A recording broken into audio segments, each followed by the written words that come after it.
have a problem.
Hey, what's up, everyone?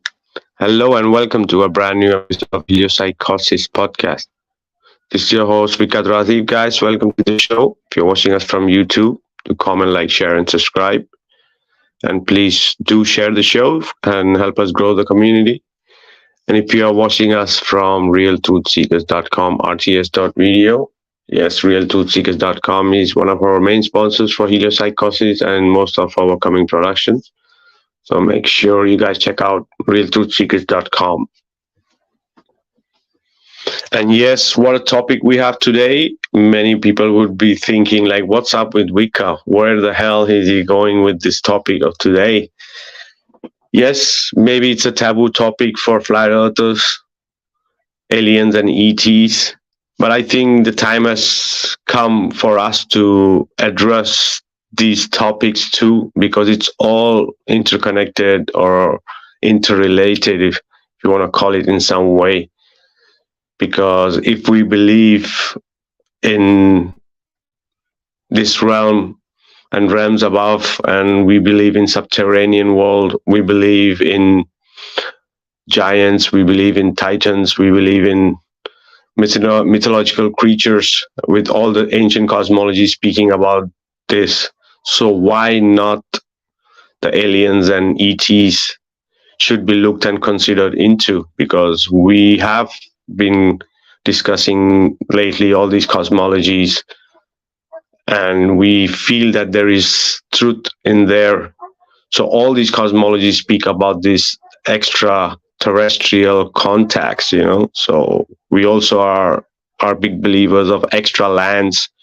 So why not extra lands have these extraterrestrial people, right? So let's jump into our guest first, and the idea is to have our first thought from our panelist about this subject, and we go on from there. So, Gene, how are you, brother? Hey, Vikka, how are you, bro? Thank you for the invite. It's great to be here on this fantastic subject, guys. Aliens, who knows? Yeah, we've been covering this for quite some time. We touched on ancient aliens throughout many of the past few weeks, and another commonality throughout all those cosmologies that we went through. But that was one of my first thoughts when I heard we were doing this show. It's like, it's like sort of maybe a continuation. But this is a really vast subject, and it could go into, like you say, other lands, underwater. It could go 4 dimension, 5-dimensional. there's a few different ways this can go, and where we end up, I'm not really sure. I'm psyched to be here. Thanks, Vikka, and welcome everybody. Hi everyone. Thanks for coming back and hanging out with us. Hope you have a good time. And how you doing, Keith and Evelyn? Always great to see you guys. Oh yeah, definitely, brother. Definitely. And our next panelist, Keith. How are you, Keith? Hey, Vikka, doing good. Hey, Gene. Hey, Evelyn. Good to be here with you guys again. This subject should be a fun one tonight, if nothing else. And, for me personally, I don't buy into anything alien as far as outer space, because I know that outer space is just a hoax to perpetuate the lie of the globe and the spinning wet rock in outer space and the entire heliocentric nonsense. But I am completely open to the idea that there may be extraterrestrials or, other races or other species even that may be the Hyperboreans at the North Pole, that may be in other lands outside of Antarctica, might be, in a realm that's beneath us. I mean, science supposedly has only ever gone down 8 miles deep, and it took them 20 years to do that. But I'm also aware that there are those deep underground military bases, which I think have been here a long time. I don't think any military actually built those bases deep underground. So, yeah, could there be aliens or extraterrestrials at the center of this flat Earth or at the edges of the flat Earth, if there is an edge? Or could there be aliens deep underground or in some kind of a realm in a different energy, different frequency over our heads? I'm completely open to that. But, we had someone just last week or week before mentioned something about the intergalactic board or the rulers or whatever, and I said, dude, I don't buy into any of that. That sounds like scientism bullshit to me. I mean, it's just like it's part anything that leads back to the globe and the heliocentric nonsense. I don't buy it, but anything else I'm open to. So it's good to be here. Oh yeah, brother, exactly. Just because these people connect alien with outer space, it doesn't mean that they've hijacked, for us to not even have this idea about aliens. It makes more sense on a flat realm, right? As Earth being a realm and all these different above and below and all other sides makes more sense. And I think the physical space is vast, so it would be also being ignorant to say that we live on a flat realm with worlds above and below, but we are the only humans. It sounds the same way. So yeah, we're gonna dig in more deeper. So, and our next panelist is Evelyn. Evelyn, how are you? Hi, good evening, everyone. And a very interesting theme today. Very controversial, even within the flat Earth movement. So, coming from the biblical side, I am probably going to be triggering or even insulting some people. And at this point of the game, I really don't care. So looking forward to the next 2 hours. So let's get started. Oh yeah, definitely. So as we know that it's this space fantasy is addictive, was addictive. That's why people really, it's hard for people to give up, those sci-fi fantasies, because there is some truth to it, but it's been twisted, So as we spoke about the Star Wars, the Star Trek, the Avatar, the reptilians, the giants, all these things, they put us in the movies and sci-fi and adventures and all this stuff, but we connect with it because there is truth in there. But the way these people have twisted it for their globe agenda, because we know there is some truth to sightings and people seeing things and experiencing things, so the same way these people did with all the cosmologies by twisting it to the globe model, so that the same thing of this visitation or this contact had the same problem. So they just put it in a fake space wise, because there is evidence of connections and contacts and people channeling and many different things, with these beings or entities or whatever we want to call it. Yes, indeed. I think that a big part of this alien phenomena, a big part of it has come through the TV and media. The first time that you see an alien, it could have been in one of the series, Star Trek and Lost in Space, Star Wars. They're depicting life in outer space, which on that part, well, we know that's made up. So, but yes, there are sightings. There are people with experiences that they've had, either seeing or even declaring that they have been abducted and tested on. And there is truth to that.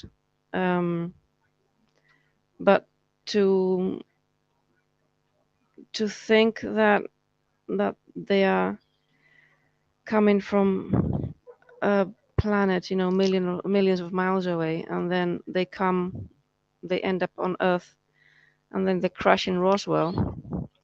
I mean, they've come all these millions of miles to just crash, that doesn't make any sense. That's really, yeah, playing around with the information. Yeah, playing around with the truth.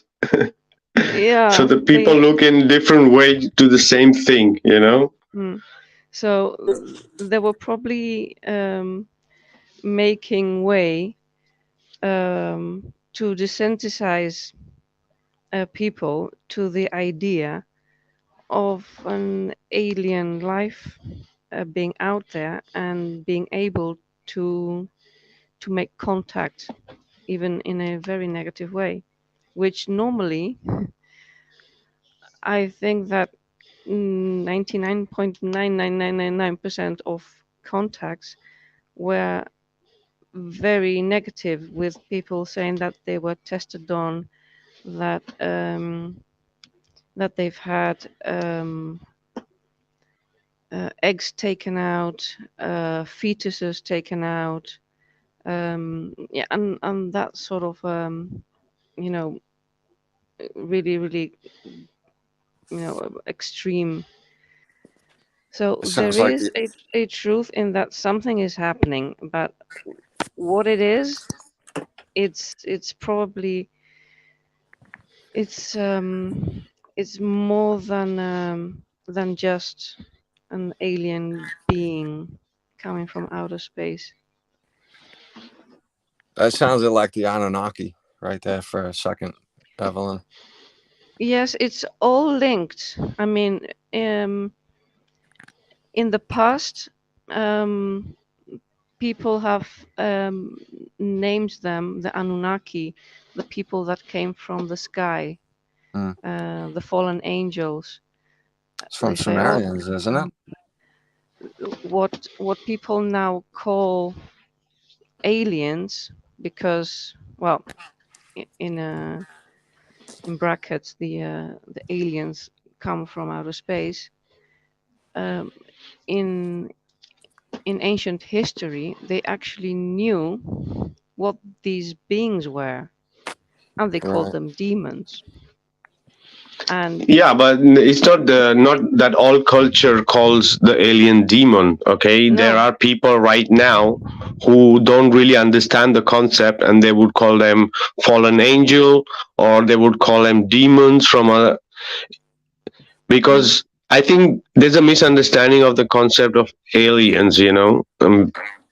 There could be mutations. The thing is, there is no evidence of these craft or sightings or anything that is coming from outer space. That is for to begin with, right? That it's not, it's there, but it's nothing is proving that they're coming from outer world. Exactly, that's exactly. on They're not in coming from movies. outer space. They're not coming from outer space. The only explanation that I could accept is that the dome is bigger than what we seem to believe, or that people make us believe. It's bigger than that, and there are indeed more lands further away which we don't know about, but they're still within the dome. So that's the only explanation I would accept at this moment, because there's nothing coming in and out of the dome. There's no And there gate. could be, yeah, there could be beings that could go in and out of these domes because they are not material, right? It's Right. possible that there are entities or kind of civilization that they are not so dense like us. Yeah, they don't know barriers like we do, and density and the gravity bit and touching Or the floor. water affects them, or or the Right. oxygen. Yeah, right. Breathing, food, and thinking, motion, or everything. All of that gets kind of put aside. It's don't forget, guys, that they had that tunnel boring machine in the 70s that went, I think, 2,500 miles away from the edge of Antarctica, where it starts. So if that's true, if it's 2,500 miles, now you got to consider there's possibly a 2,500 mile ring around what we think the world is. And if that's true, that could be what you're talking about, Evan, right? Look at the Pacific Ocean, how far something that would be at that point in the Pacific Ocean, we'd run out of all fuel to get there so far from that. Exactly. How much kind of different life could exist in the Pacific Ocean too, in the oceans itself, right? We don't know. And below the oceans, what technology? Look at the bioluminescent life we've talked about in the ocean alone. Fish with no eyes that have a glowing worm dangling in front of their face as bait. That's insane. They call that evolution. That's even more insane. Oh yeah. So the problem is that what they show on what they tell us about all these aliens is not the real stuff that they are telling us. Because, okay, the thing is, before I was a flat earther, I was into UFOs. Okay, I was investigating UFO research, and I was in this time. I had a channel also, because if you see my channel, the same channel, this one is from 2014, but my flat earth videos starts in 2018. So I just when I was in those researches, then I came up, I found flat earth, and then it just changed my whole concept and everything, so I gave up on UFO thing and research. I was into deep research. I did some research on few of important sightings, especially in Spain. And apart from that, me myself, I have had experiences that people won't believe me. I have seen stuff, because the thing is, it's all about frequency, like, unless you don't believe in something that could exist, it's like getting on that frequency and vibration. And once you are in that frequency and vibration, you could have these kind of experiences in the nature, on the beach, on the mountain, be it anywhere,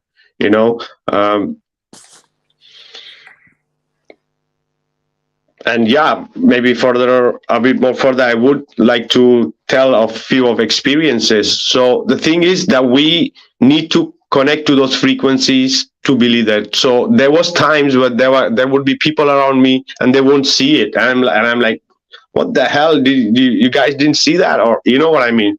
So, and few of them, and apart from that's being conscious, being right there, in your day to day or night or whatever, you're having this seeing things, and then there was when you are in your astral projection, so there's another kind of contacts and communications. And so the thing is, the majority of time my investigation led to humanoids. Okay, humanoids, maybe different kind of humanoids, um, maybe light beings, you know um, and I think my personal view is, okay, that some of the gray aliens they speak about, that this could be like, just like how these people are saying that they are sending robots to Mars. So this could be freaking also be organic bio robots, one of the possibilities, because um, there are more possibility of more mutation with humanoids than really aliens. So what they're selling us, that these aliens want to kill us and they want to destroy the world and all this stuff, is less, they would be making all this shit by themselves and selling us to also, like, any other way of manipulating us, right? We know what the hell is going on with this alien thing, what they're trying to push from all these 10 years with the disclosure and all that stuff, right? And now they're coming up with this. One thing is for sure, I'm thinking that the project Blue Beam that these guys are putting out is going to be one of the most cheesiest stuff we ever going to experience in our lives.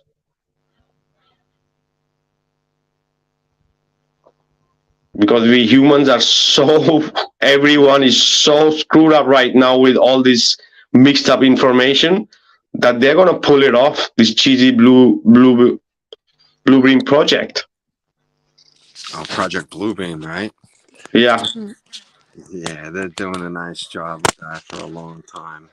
Yeah, there is certainly going to be something happening, and we don't know exactly when, because it's going to be something that they're waiting, because a certain events or happenings have to happen first, because we are still too divided on the earth, all the races and religions and all that things have got to happen, and the order I don't know how much we can say here now, but I think it's safe to say the words, because you have heard presidents talk about it already, American presidents talking about the New World Order, like George Bush in one of his conferences. So it's not an alien concept, haha. And there are things that have to happen before that alien event happens, because there's gonna be, it has to be a way of getting everybody, all the nations, to get together. And like Ronald Reagan also said in one of his conferences when he was president, something like, what would it be like if there was a threat from outer space, and everybody had to unite, or something like that. So they were already preparing, planting seeds in the 80s and 70s about an alien event that they are expecting to happen. And it could be that this blue beam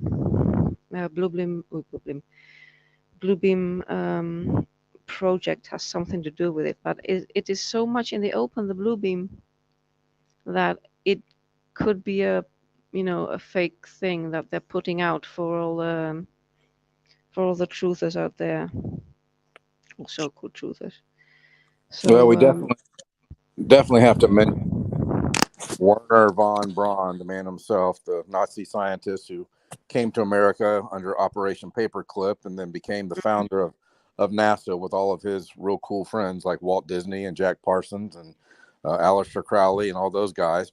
But supposedly, allegedly, on his deathbed, he told one of his confidants that the last card they will play, the very last card, will be the threat of an alien invasion.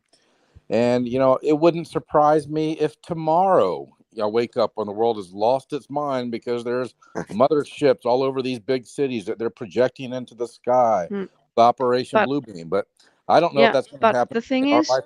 Yeah. The thing is that this first so-called invasion is not going to be the how to say, where we need to defend ourselves or anything. They probably come in peace, and that would bring about the coming of the biblical beast, because he needs the world to be one. Well, see, I personally don't buy into that, Evelyn. I think that now you can call me. Some people say I'm a preterist or I believe in preterism. I don't even really know what all that is. I just have a belief that if Christ was a real person and was here walking the earth, if what he said is true and that he was going to come back with his kingdom and glory and reign for 1,000 years with those people that are standing there within that generation, then if the 1,000-year reign of Christ really is a real thing, then it's already happened. And this thing of the beast and the mark of the beast and all that, excuse my French, but bullshit, I don't buy it anymore. Not at all. I grew up in the Christian church and I heard that stuff my entire life. And the way the media goes and the way all the movies from Hollywood are produced, it's always about a threat of an invasion, not a peaceful coming of the aliens, but them coming to do war with us or take over or put us into some kind of slave society. Wake up, everybody. We're already in a slave society. We live on a free-range tax farm. We've been slaves to the government and the controllers of this system for our entire lives. Yes, but indeed. For some reason, they're going to, maybe in our lifetimes, maybe in my kids' lifetimes, there will be some kind of play that some aliens or extraterrestrials are going to come here to do us harm. And we have to unite and we have to do whatever all of the governments of the world say, or we're just not going to survive. And it'll just be one last power grab, I think, to control people to the utmost. Yeah. Go ahead. No, sorry. No, I don't believe the 1,000-year reign has happened, because if it had, it would have known about it. I mean, no, Evelyn, I don't think so. If God was walking on this earth, he would make himself known. He wouldn't be hiding. He wouldn't. You couldn't hide. If the Bible's true, then not hiding. After the 1,000-year reign of Christ, there is a short season of deception. If we go back into our personal history, 150 to 200 years, we honestly, truthfully do not know what happened before 150 to 200 years ago. There's all kinds of claims with history, but a lot of that could be cool made up stories. So if the Bible's right and if it's possible we're in the short season of deception, we would not know it. No, I think this problem goes to a really far back, because there are some people who think that in the Garden of Eden with Adam and Eve, the forbidden apple was given by Lucifer, and some people say, I don't know how much truth is to that, but some people say that Lucifer is supposed to be Jesus. Okay, I don't know how much truth it is, but what he's trying to say, what? Sorry, that's completely false. That would be just Yeah, I think that's a bunch of bullshit too. That's a bunch of bullshit. Vikka is right though. There's a lot of people who believe that. Some people that the Satan or the Lucifer had sex with Eve, and there's a whole race of royals that came out of Eve. And for me personally, I look at the Bible a lot more as allegory and metaphor and symbolism now today than I ever do that it's literal. It could be literal. It could be both. There could be some things that are literal, but a lot of the Bible is certainly symbolism. A lot. I mean, it's Adam and Eve had 2 sons, and then one of them went to another land and got a wife. Where did he get that wife from, and who were those other people? Yeah, but my point was there. What is this forbidden fruit? What is this forbidden fruit? Right? We all know it was supposed to be the apple. What does the apple represent? Well, The apple represents what? It was a fruit. Apparently, the tree of life gave fruit to, I think, 12 or 15 different kinds of fruit.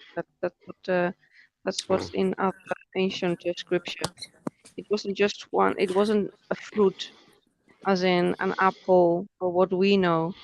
I mean, we say an apple because it's what's been depicted in drawings and stories, an apple tree, because it's the most easiest to understand, especially when we are little kids. Yeah, but the apple is there. The symbology of apple is there in everything. We know that, right? Yes. With the gravity, with many things, and the apple represent the down at the toroidal field, right? So maybe that's why the reason they put it there, right? The same thing. Maybe they put it there specially for that. Because if you see the real information, what they're trying to hide behind the religion, the religion is to rely on, to rely on. Okay, so keeping that in mind, the forbidden fruit is supposed to be the toroidal field. And what is the toroidal field? We speak about that also in some of the Testament or some of part of the Bible. There is that it's about bringing that Christ inside you up, right? In different culture, they have different way of putting it or calling it enlightenment or Kundalini, right? That's what Christmas is all about, everybody.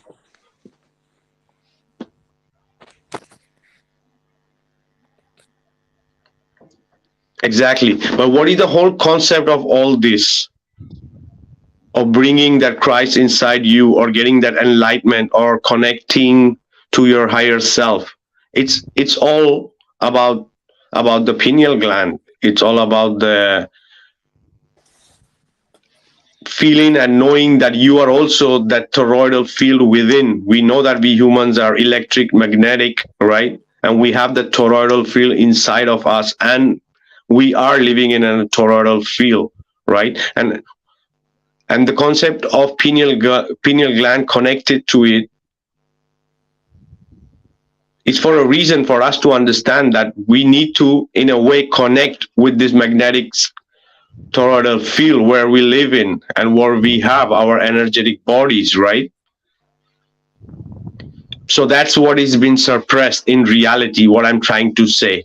And what I'm trying to connect also with the pineal gland and the toroidal field is that once we connect with our pineal gland and our toroidal field, we resonate with what our environment really is and what other knowings it brings to us as human beings, right? Because it's not only about our physical and material senses that we are sensing this world.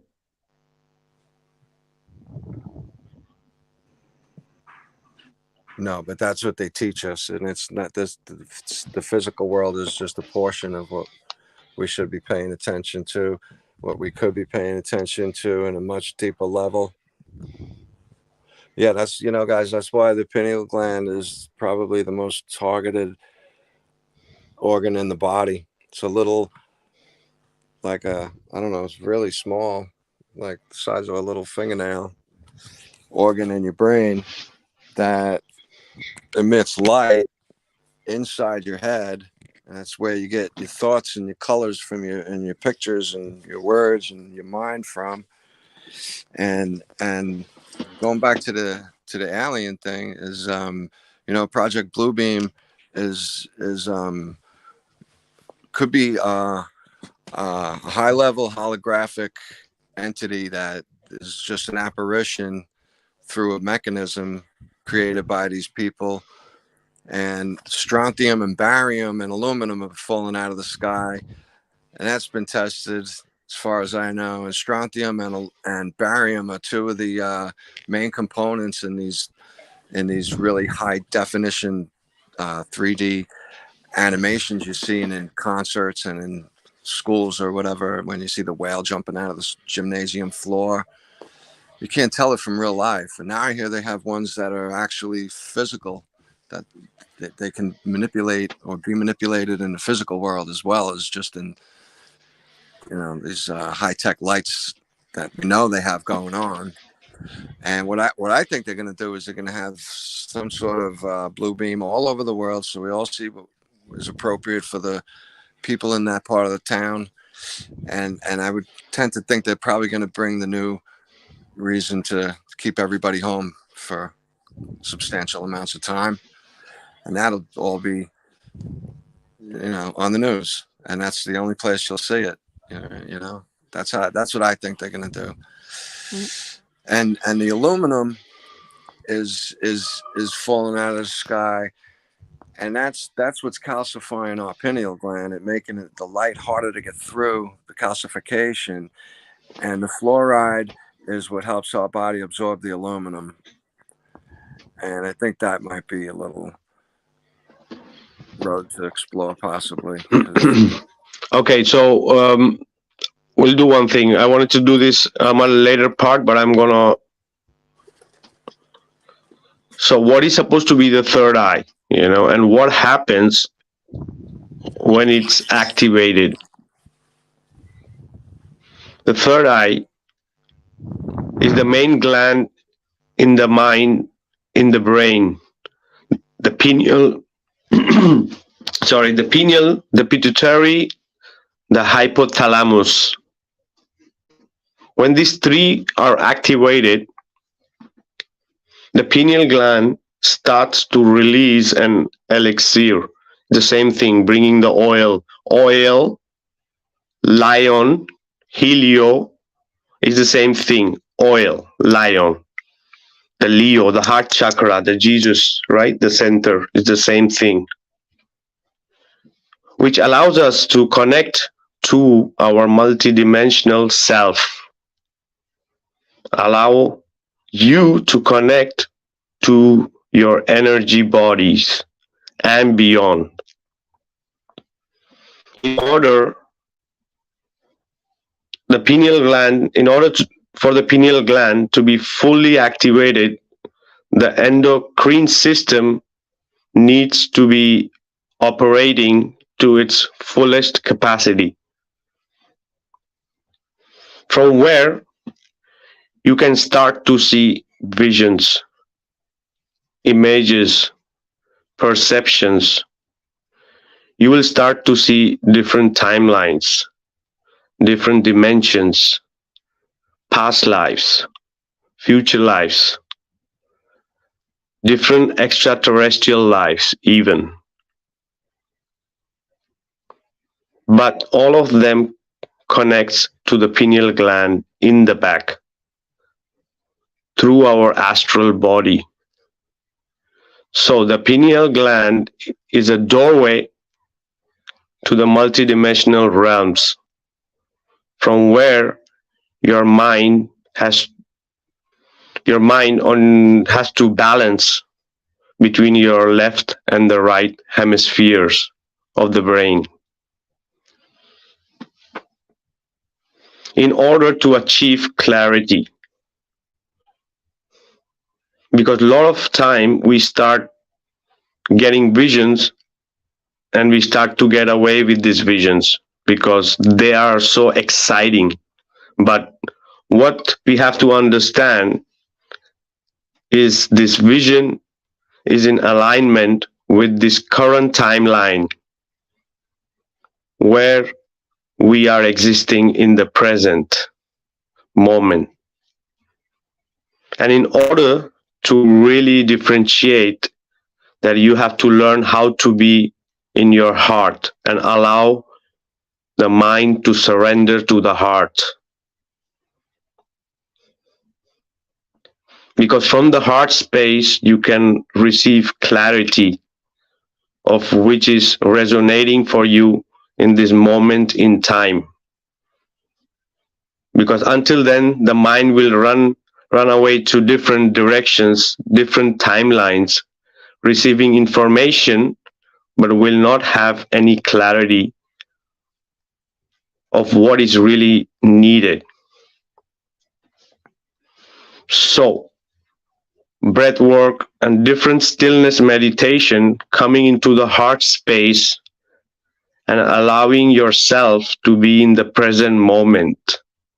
Your higher self will give you the information needed. And now, instead of your mind reaching out for different timelines and dimensions out of its own ego curiosity, so bringing yourself into stillness and allowing your higher self to give you what's needed in this moment in time is allowing yourself to trust, because trust is love. And when you know how to love, you will trust the universe that it will give you the right information that is needed in that moment of time. What I mean to say, you see the importance of getting that oil up or rising the Christ within, because connecting to different lives which we cannot with our physical or our given senses, the normal physical senses, it's a way of connecting with other realms, with other people, because the creator, the source, is undescribable, and his creation is not only us. Okay, so once we forget this, the way of demonizing the things of how the things exist, and there are possibilities for humans, for us to connect, not also only with ourselves, but with the whole universe. Connect, contacts, communication, information, exchange, whatever, healing, whatever, everything is possible. Okay, so there is nothing demonic about all these things. It's just the way it's been put out to the people that they see demonic. It's nothing. It's all human. The creator has created everything. There are tools, there are substance, there are way, there are meditation. There are different ways of reaching the same destination, right? It's about opening your eyes. It's about connecting the antenna. It's connecting to those frequencies, getting the right vibration. Is the way when you see things and things happen and magic happens and these kind of experiences happen. People think, oh, these things don't exist because you are not on that frequency at that vibration. Why? Because the information that was given to you is not right, because they have succeeded in doing that. They don't want you to connect to your higher self in a way and be one, because it's not about going somewhere to the space, it's about the thought. The thought is the fastest thing in this world. Okay, the out of body experience, the connection. So it's a way, it's an antenna, it's a crystal antenna, it's a hard disk. It's a way for us to connect, because the way to the universe is within, right? And it starts from within. And when you explore and you see that, it's like being there. It's like meeting these entities, okay? Maybe this would sound very fantastic to many people,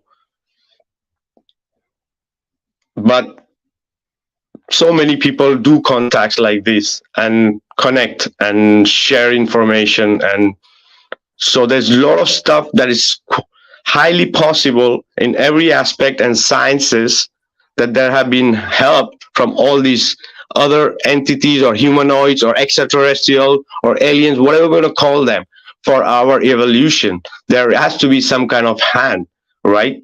Because there are different scriptures we speak about that before the gods and humans used to live together.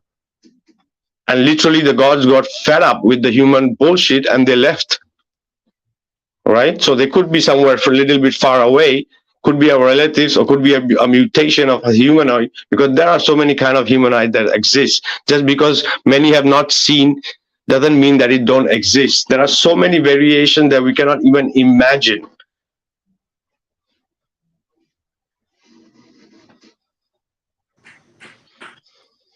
You know, Vika, there's a interesting verse in the New Testament of the Bible. I think it's in one of the Corinthian books. It said, Paul was supposedly writing. He said, you know, whether in the body or out of the body, I don't know, but God knows. But I went to paradise and I heard things that were like secret things, and I'm not allowed or permitted to come back and say this. But I think stuff like that is very real. That's something in the Bible that I'm sure people have had experiences of being taken up to the third heaven, I think it talks about, or possibly the seventh heaven, these different realms that are probably over our heads. That we can, you know, I don't have those dreams and visions like that myself, but I know other people who claim that they have. There's a scriptural reference there that, you know, Paul, who supposedly wrote most of the New Testament, he couldn't even tell if he was in his body or out of his body. But there's experiences available for us that if we seek, I think we will find. And I think, you know, at least the four of us on this podcast tonight, we're all seeking that. We know there's a lot more than the bullshit that we've been fed from the system that we live in. And I think, Vika, you hit the nail on the head a minute ago when you said about being in the present moment. I mean, most people live with the regret and guilt and shame of the past. And so they're repeating their past and creating the same old problems. And then other people live with, you know, fear and doubt and worry about the future. So the things they're afraid of, they're creating that in their present. But very few people are practicing living in the present moment. And for me personally, that's the only place that I feel a real connection to the presence of whoever God is. And I don't presume to know who God is. He, she, they, I don't know. It's beyond my little finite brain to try to comprehend some type of infinite being. But there is a peace and a joy that comes in the present moment if you can get out of the past. And when you find yourself in the past, try to get back to the present and don't try to worry or have fear about the future. Just get back to the present. And a big doorway for that is, for me, is gratitude. When I stop and just say, hey, God, thank you. You know, thank you for my wife, for my kids. Thank you for my business. Thank you for the breath in my lungs. That seems to bring me into the present moment where I start experiencing some peace and joy, which is beyond the craziness and the insanity of and the stress of this world that we live in. So for whatever it's worth, you know, if you guys listening on the podcast tonight, if you have, you know, fears and stress about the future, try letting that stuff go and just focusing on things that you're thankful for and see if that doesn't bring you back into the present moment. Oh yeah, brother. Well said. And this is the thing, brother, that it's people like they also say that Da Vinci was missing some time, and he also got some revelations in a way, you know, scientific things, and you know, so there are also, they speak about the book of Ezekiel in the Old Testament of the Bible, right? In as many as it recorded it as a UFO sighting, an alien, like in the chapter with the 622 BCC. It says recording have a vision of God by the bank of the river Chebar, located in the present-day Iraq, when he was living with Hebrew exiles. In the vision, he saw amid stormy winds and bright clouds with fire flashing forth continuously, 4 living creatures of human form, each with 4 faces and 4 wings, which sparkled like a burnished bronze, and darted to and fro like a flash of lightning.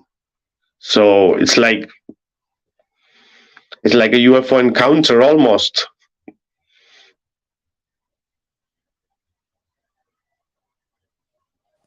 So You know, guys, I think everybody has those little connections of things in life that happen out of nowhere. You might call them coincidences, but you think of someone that you haven't thought of in how long, and next thing you know, you see them a week later. And those are like, when you get those ideas, those thoughts, it's like a flash, boom. It's hardly a thought, right? And that's when that happens, and you get a weird feeling, try to remember how you felt when you got the thought initially, because that was the contact that you might have missed and you might have overlooked. But you were being spoken to initially by thinking of somebody, and then they suddenly appear, what seems to be out of nowhere. So I think there could be more to that. And if you recognize where it's coming from, it's kind of like when you look at the universe looks back at you. And stuff like that could be enhanced. Like we've talked about lucid dreaming, that can put you in really, really different places. A lot of fun. I would recommend anybody to look into that stuff. It's how many hours a day do you sleep? And I don't know, I never really wanted to just waste my time sleeping, sort of. So I often try to do that through my life, but then I learned how to do it, and it's sort of explosive in the mind to go into a dream and be awake. It's really fun. And then, like you said before, Vikka, with astral projection, it led me right to there. Now I haven't done it in a while. Just I like to be a little less active during the day to do stuff like that. I guess I'm just a little busy right now to concentrate on doing a couple of the tricks and I can't give any more effort to things right now. So it takes a little effort out of you, but it's fun. Oh yeah, and also the Vedic culture speaks about this, like the cycles of time. Those cycles are really huge, thousands of years every cycle, and the gods, and they speak about that, how the humans start becoming more denser, how it comes in the Kali Yuga, for example, that the humans are so dense. So there were cycles where humans were pure light. Right, it's all vibration, because we are supposed to be at a fundamental nuclear level. We are supposed to be just vortices of energy and vibrations, right, from the more minuscule to the maximum, right? So it's possible for us human to. So they speak about that the humans could literally fly or be anywhere else in the given moment, because this sounds very fantastic, very sci-fi, but like the Vedic cultures is not only in a way, like in all sciences, that it has so detailed about cosmologies and all these races and all these places, and the Mount Meru, and the distance is so deep in that information. So they also have a lot of information about these extra terrestrials, humanoids, beings, mutants, whatever you want to call it, right? So much that is the same way your mind cannot even grasp it. It's so much in detail. So, and I spoke about, like, okay, Bible, there's a reference, so there are many different cultures and also religion that also have these connections. Even the Americas, we have those Mayans and all the Peruvians, the constructions they have there, and here our connections here with the Egyptians and all the pyramids, then all the Nazca lines, and so.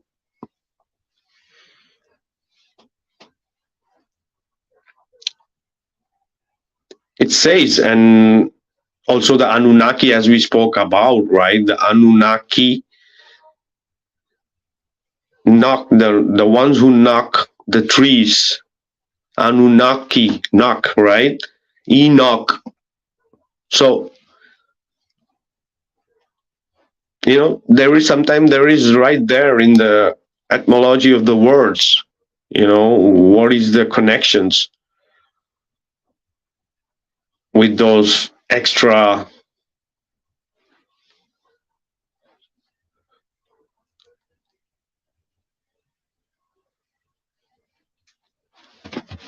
this crazy stuff. Sounds very fantastic, but it's not.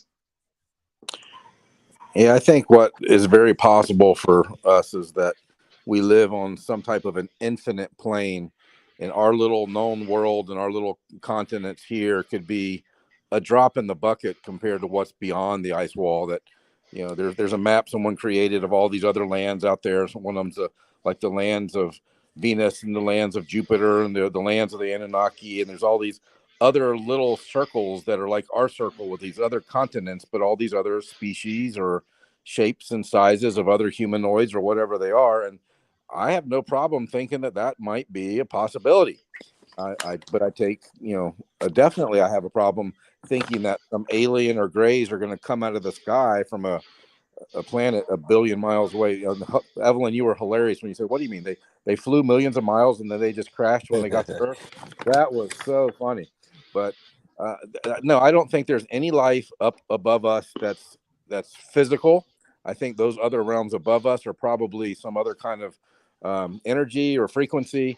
But there could very well be other physical entities beyond Antarctica and beyond the other lands that we believe are out there. And again, this is stuff that I believe, but I can't prove it. And I think a lot of globe believers have a hard time distinguishing between their beliefs and their knowings. You know, as flat earthers, we know the earth is flat. All the time, we're like, oh, well, you're just trying to get me to believe like you. I said, no, I'm not. I don't believe the earth is flat. I know it is. But most people are so indoctrinated or brainwashed that they can't, they don't have that deeper level of life or the deeper level of spirituality of a knowing versus just a belief system. Beliefs can be so weak and they can be manipulated easily. And I have beliefs too, but there's other things, you know, especially at this stage of my life after researching flat earth for 5 or 6 years now, that there's things that I know that I have a confidence in. You know, beliefs can lead to a lot of arrogance, but the knowings that we learn, there's a confidence that comes with that. And if anybody who's been a flat earther any length of time knows what I'm talking about. I mean, it's not an arrogance. Yes, in life, in the human ego, there's a fine line between confidence and arrogance sometimes. And I'm sure I crossed that line. But for just me personally and whoever God is, there's a knowing that there's something more than this little realm. There's something more than my little existence or my little presence. There's something more. Oh yeah, and there are some scriptures we speak about, especially the way the scriptures speak about there are more than 100 Earth like us, and maybe 1,000 suns. 1,000. Yeah, I could buy it. I could believe that. It literally says that, you know. And speaking about Antarctica, and even Admiral Byrd had supposed to have had an experience, right? He go under the earth and he find this race and live in, you know. Sounds also very fantastic, but why not, you know? Why not? It's possible, and they could have been being human beings, but maybe a different variation could have been, or they could have just been some projection or a light or entity beings or humanoids controlling these beings to see like robots, you know. Everything is possible. So even these grays and all these strange could be even made by humanoids and sent here and manipulating, or could be even the people from here, you know, right? The controllers who are controlling this, and in the name of aliens doing all the crap that they are doing, you know. Maybe, for example, like abductions, for example, right? Anything could be possible because of that term alien and ET right there.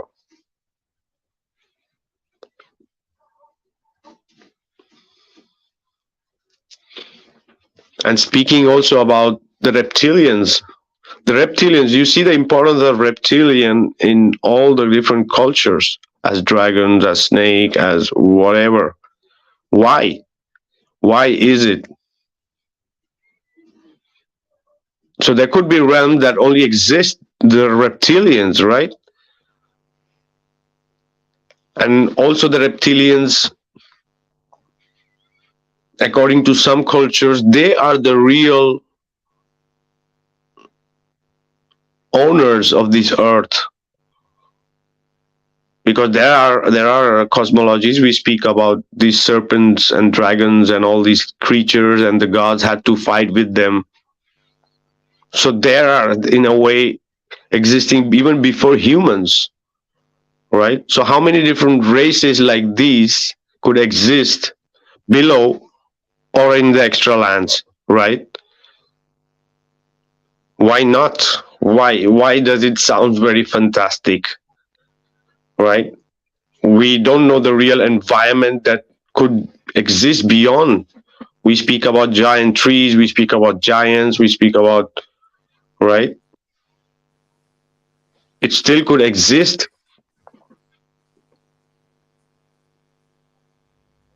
And as we spoke about in some of the podcasts the last time, that you could reincarnate in the other part of the dome or other extra lands. You could reincarnate.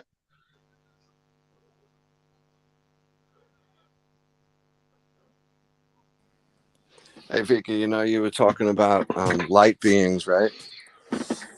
And not having the same density as we do with very heavy, dense light, dense vibration in this world. So it made me think of the light in our head and the light beings, and maybe that's what we are. We're just the low end of the light beings.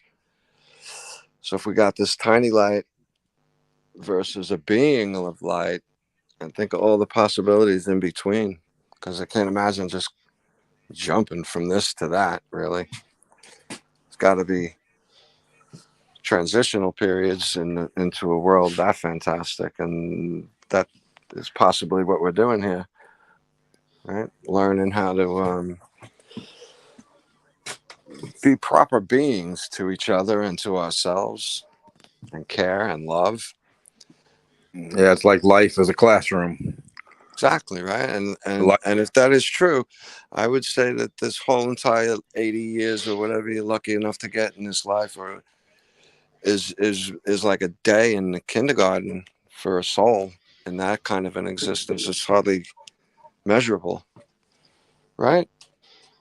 We're just stuck in this world through, and I blame it on TV, on so much. School and TV does this, most of this conditioning to us, and they disconnected us.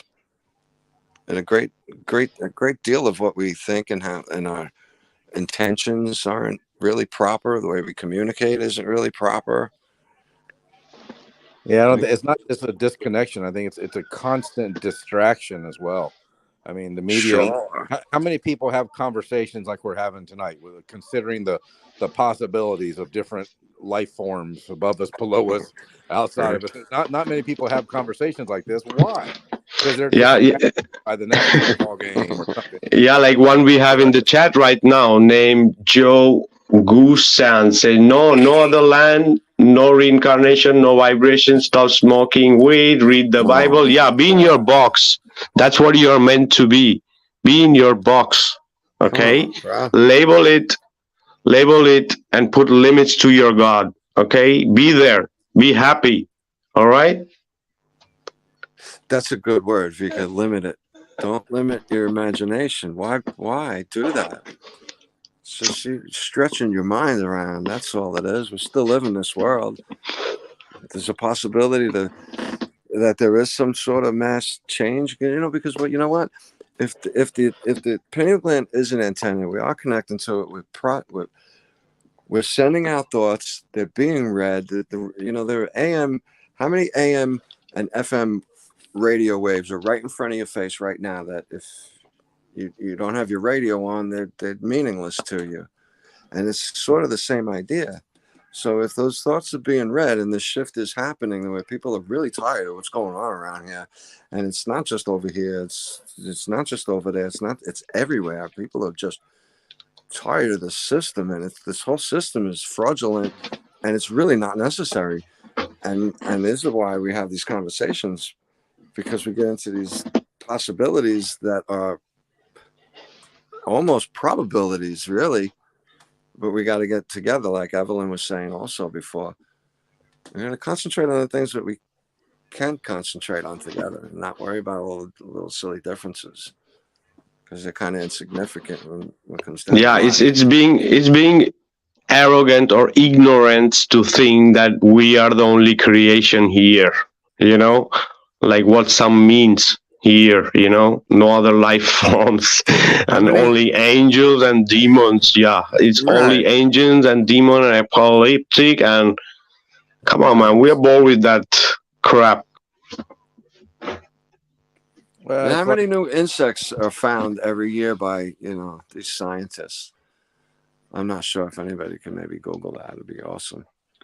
They're always discovering new life forms. Every year, lots. Insects in the jungles all over the place. New this, that. Where's the evolutionary link to these things too? By the way, sorry. And the oceans are so vast. There could be all kinds of life forms in the oceans that we've never seen or heard of. Right. I mean, and you guys have heard me say it lots of times. There's, whatever I think I know, there's always a lot more that I don't know than what I do know. And if you get locked into this globe belief, that's like a container for your mind. Like, oh, well, this is all there is. It's just these 7 continents, and that's it. Or you get locked. And these 5 races. Yeah, you get locked into your Christianity, like, oh no, there's no life forms except angels and humans. Okay, sure, but I mean, a little bit of humility goes a long way in opening your mind and actually experiencing some kind of relationship with the Creator, in my opinion. So, a lot of the stuff we share on here is factual about flat Earth. It's observable, measurable, repeatable, and some of the stuff we share is our opinions. And I think it's good to consider other people's opinions. That's how we learn. Oh yeah, because this is the thing. When you limit, you don't see beyond, because you are limited to some things, so. No, and then you need to be told everything as well, because you stifle your imagination.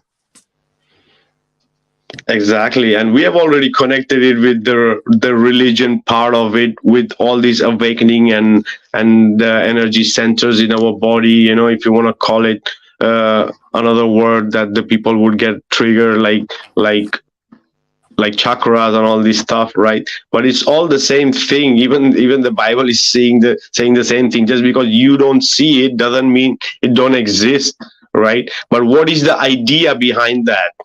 Why is it saying to bring that oil within above? It's the same word for enlightenment, okay? And when there's an enlightenment, your eyes open, right? And when your eyes open, you see and everything. That's why it was supposed to be the forbidden fruit, right? So what is demonic about that? Okay, there's nothing. Okay, and we have to, as I said, there are tools. The Creator have created tools. Everything has a meaning and a purpose. Just because you have not reached to see that meaning and purpose, it doesn't mean it exists, right? Like, if you don't connect to the frequency of that channel, you don't know that channel exists or not. Exactly, okay? Exactly, right? If you don't have that radio tuned to the station you want, you're not going to hear it. You're just going to hear static or a different station. It's just been in the last few years that I've started researching a little bit of the chakras and the Kundalini and the 33 vertebrae that go up your spine to the place of the skull, which is, Golgotha, where Christ was crucified, and all this stuff. If you bring that stuff up to mainstream Christians, I mean, they lose their shit. They think you're demon possessed and that you've lost your mind and you're going to hell. And it's like, okay, fine. That's you go ahead and go back to your church service and sing the same songs that we were singing 30 years ago. Listen to the same sermon that you've heard 100 times. And I'm saying that playfully now because I did that yesterday. I went to a men's breakfast with my son at a local church. They sang 2 songs to get started. Both of the songs were from 25 years ago when my wife and I were in church. And then they did a sermon about wrestling with God, which I've heard 100 times or hundreds of times in my life. So you stay the same or you grow. I think true spirituality is about growing and learning. And like I said, there's a lot more that I don't know than what I do, but I'm definitely on the path of trying to learn new things and consider new perspectives instead of thinking I already know, instead of thinking I already have all the answers. That's a real limited way to live, and limiting yourself as well as limiting whoever created us. thinking of ourselves. Yeah, go ahead, Gene. It's Keith, especially after you found out what happened 6 years ago to your whole life before that, right? Yeah, God, I wish I knew 10 years ago when I was living in Hawaii on top of Mauna Kea, looking at the sky every night. I wish I knew then what I know now. I would have went to go see you. Yeah. It's a good path. This path of considering different perspectives and this path of committing yourself to growing and learning new things. For me, it's an exciting way to live. Oh, absolutely agree with that. If we didn't have that attitude, Keith, we wouldn't be here right now, bro.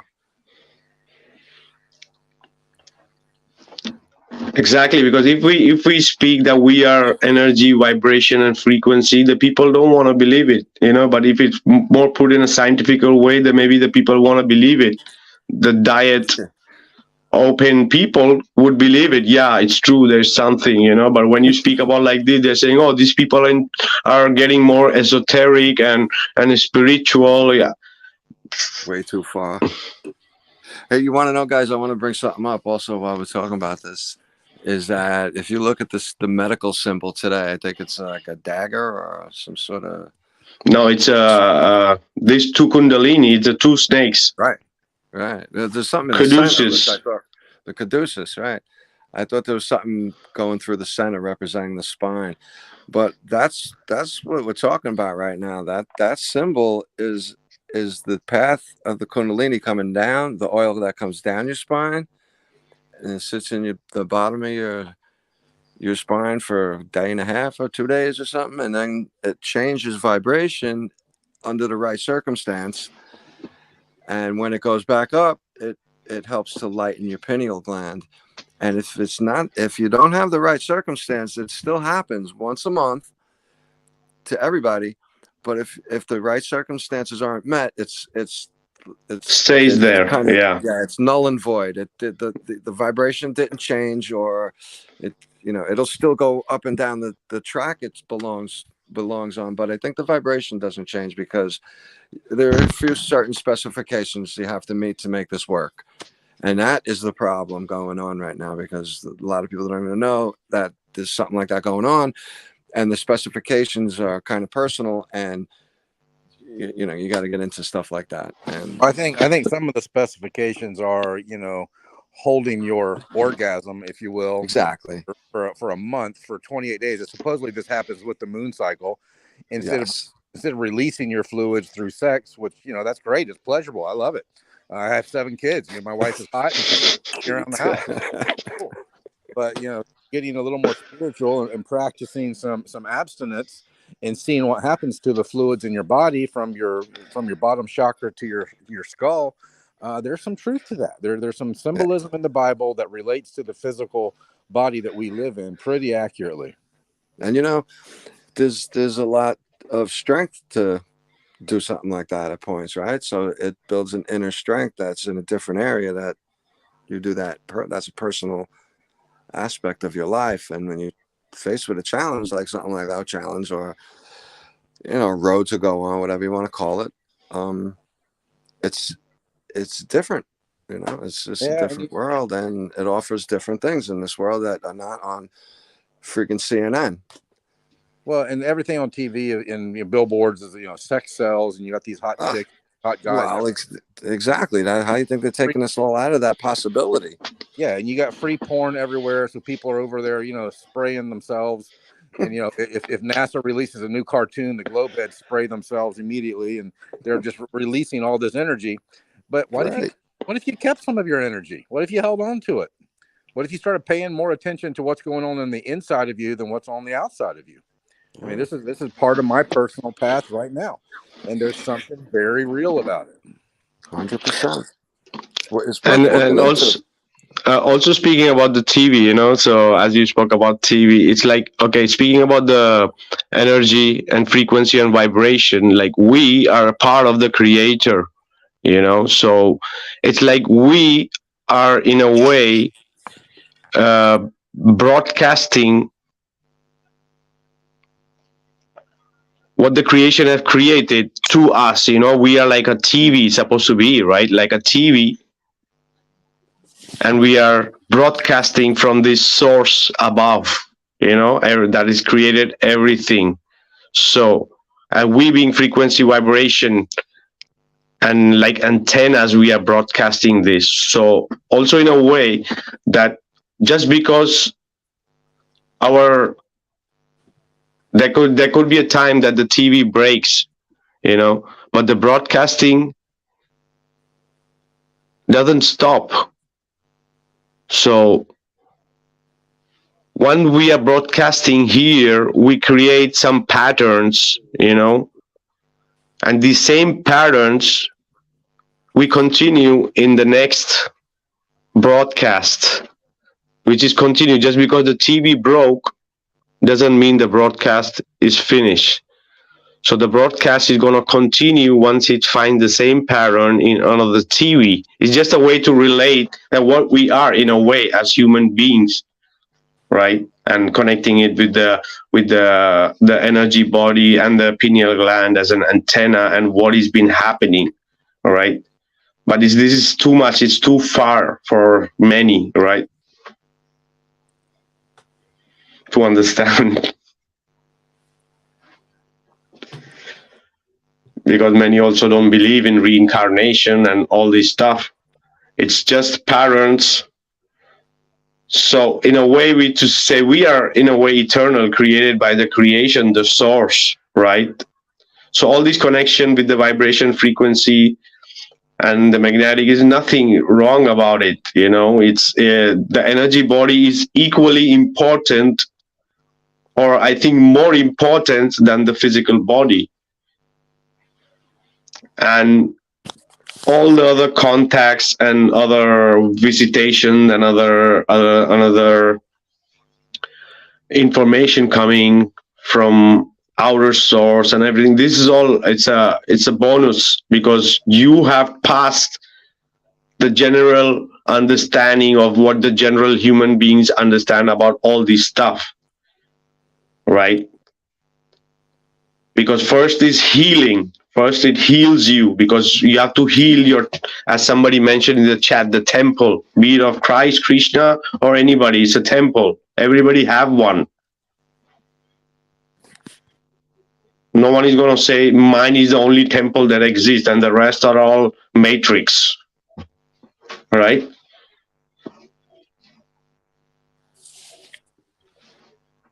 Yeah, Dr. Frankenstein says our pineal gland is like a projector screen broadcasting dreams in the dark eyes closed. And our character, our real character, our intentions, our everything. Right. What we send out. And what we really, really think and our real intentions. You can't lie to yourself.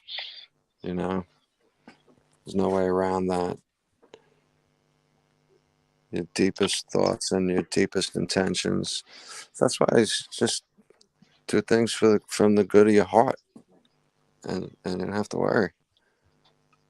Don't worry about the result. If you do stuff from your heart, things should work out fine.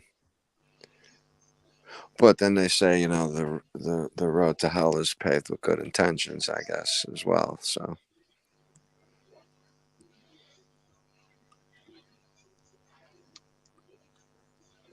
That doesn't sway where I come from.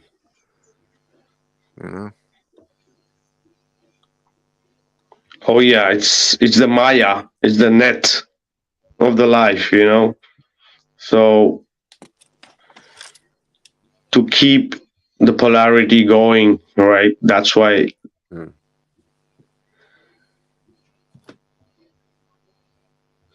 If no, everything would stop. Well, that's what I was thinking before. If we are projecting these thoughts and people are tired of this and these thoughts are being read, maybe it's a matter of tipping the scales and then the game is over. Because right now, the way things are going, it seems like if there's a battle going on, it seems like somebody lost already and they're just throwing the pieces around all over the board because the game has to finish out. And they're angry that they lost. So they create as much destruction to the game as they can on the way out, you know? Sore loser. Oh yeah. So we spoke about a bit about what kind of aliens could exist. We spoke about the reptilians. There are also supposed to be insectoids. We also spoke a bit about the greys, but the majority is supposed to be humanoids and mutations of humanoids. They speak about also cities, amazing cities below. I think the humanoid artwork comes from selling it to the public, really, because if it was all like the movie Alien, this strange creature that you'd never see walking around here for sure, I think that would get old. So they needed to kind of blend it into humans more, so it becomes more appealing, I think. Oh yeah, but some of the giants could have been aliens too, right? There's so much of, they speak about giants in all different cosmologies. So some of them could have been aliens or gods, or much more evolved than us. Oh sure, I bet you they were, though. You know, we're devolving. We're getting worse and worse as a society, and what they are offering as capabilities, because we're stifled in the schools. They teaching us what they need in the next 20 years, sort of. Everything else is skewed to garbage. You know, look at the buildings they built, and look at what we got today. You really think we're advancing? I have issues thinking that we're advancing. You know, love the computer because it gives us what we're doing right now. So I do love it for that, but I also kind of think that it's a cheap version of what our old capabilities were. Oh yeah. Yeah. And also the Hopis and the Native American, they also have speak about beings, contact with beings.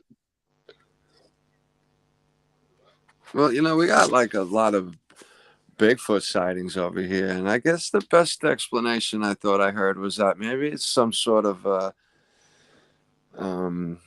ultra dimensional being that can really disappear behind a tree and just be gone. And if it's looking at Yeah, you, or maybe have an amazing camouflage technology, or yeah, evolved biologically that could camouflage itself really well. right. It just changed vibrations, so you no longer see it. That's it. You blinked your eye, like in a blink of an eye. Like the Irish have the leprechauns or the fairies, and if you have to stare at them, because if you take your eye off for half a split second, it's gone. Oh yeah, and maybe you look at it and maybe it just looks like a pareidolia, that it Right. turns into a tree, yes, or a mountain, and right there, but it's right there, right? Exactly. But this is the thing. Our senses are too limited. So right. Limited for the ones who wants to limit themselves. It's right there. It's limited because you are limiting yourself. So we also spoke about human brains and how much capacity we have and how much we are using and how much is still there to use and what other senses could exist. And these are all, it's nothing magic here. It's all frequency, vibration, and energy, everything. Even the magic is happening there, but not for the limited one. And there's nothing negative because it exists. It's there. The magic is there for us to experience it in a beautiful way, because it's when you see the real with your real eyes, how beautiful is there, you will call yourself a blind. No matter, even if you're 90 years old, and when you have that eye to see, you would be glad that you did, because there is no word to define this creation the source have created. Just because the majority cannot see, it doesn't mean it doesn't exist. And there are many other entities or creatures or animals or other form of human that has this and do communicate.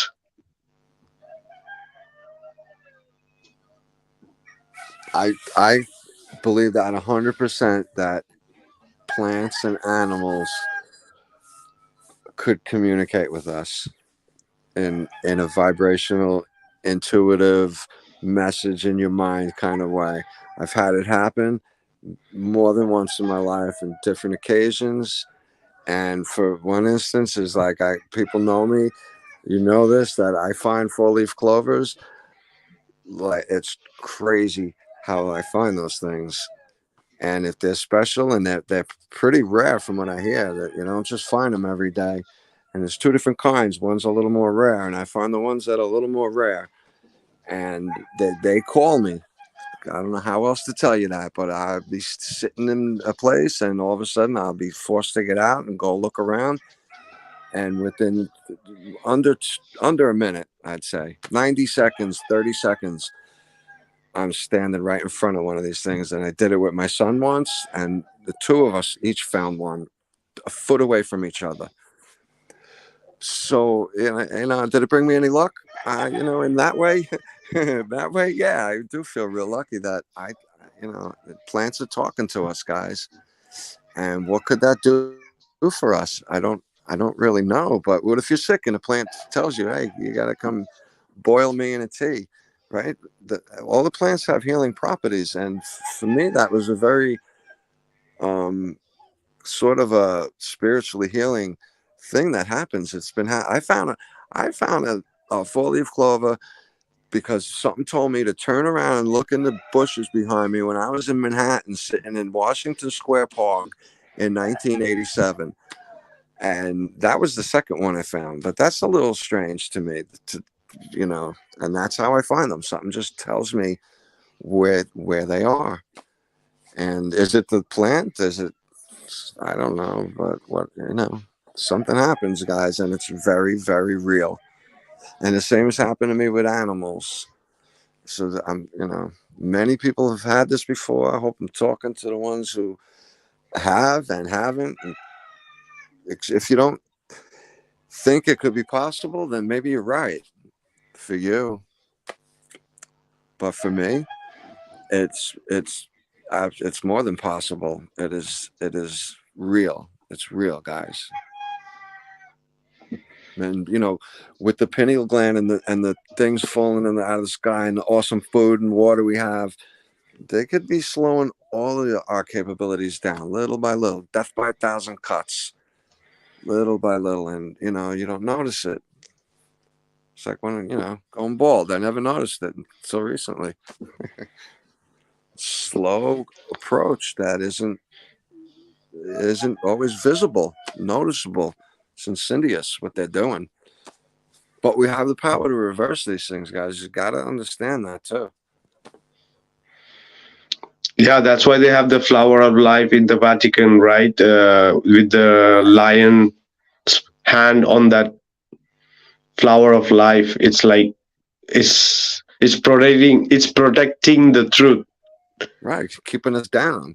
Keeping it down. It's not for the followers who are coming there. No, it's for the ones who control. Right? Absolutely. And what do they even say? Everybody's probably heard this saying, oh, whoever controls has the power, controls the news has the power, who controls the history has the power. What are they? And we know all these things, that they do have the information. So I don't even know if they care anymore, though, because I don't think that people are willing to just sit down and take this over and over and more, this oppression. So if people would understand a little bit and analyze a different type of world that we really are living in, we're all swimming in the same air. And the radio waves work through the air. So why, they just taught us to believe that we couldn't do this ourselves. And then they gave us phones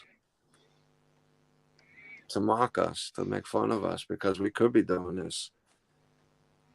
Oh yeah, we know that these people are suppressing a lot of technology, right? So you imagine what they have got exchanged with these other beings, and what they are hiding also, and what they are using for themselves, and in another part of unknown worlds to us, that what kind of other technologies they have, you know.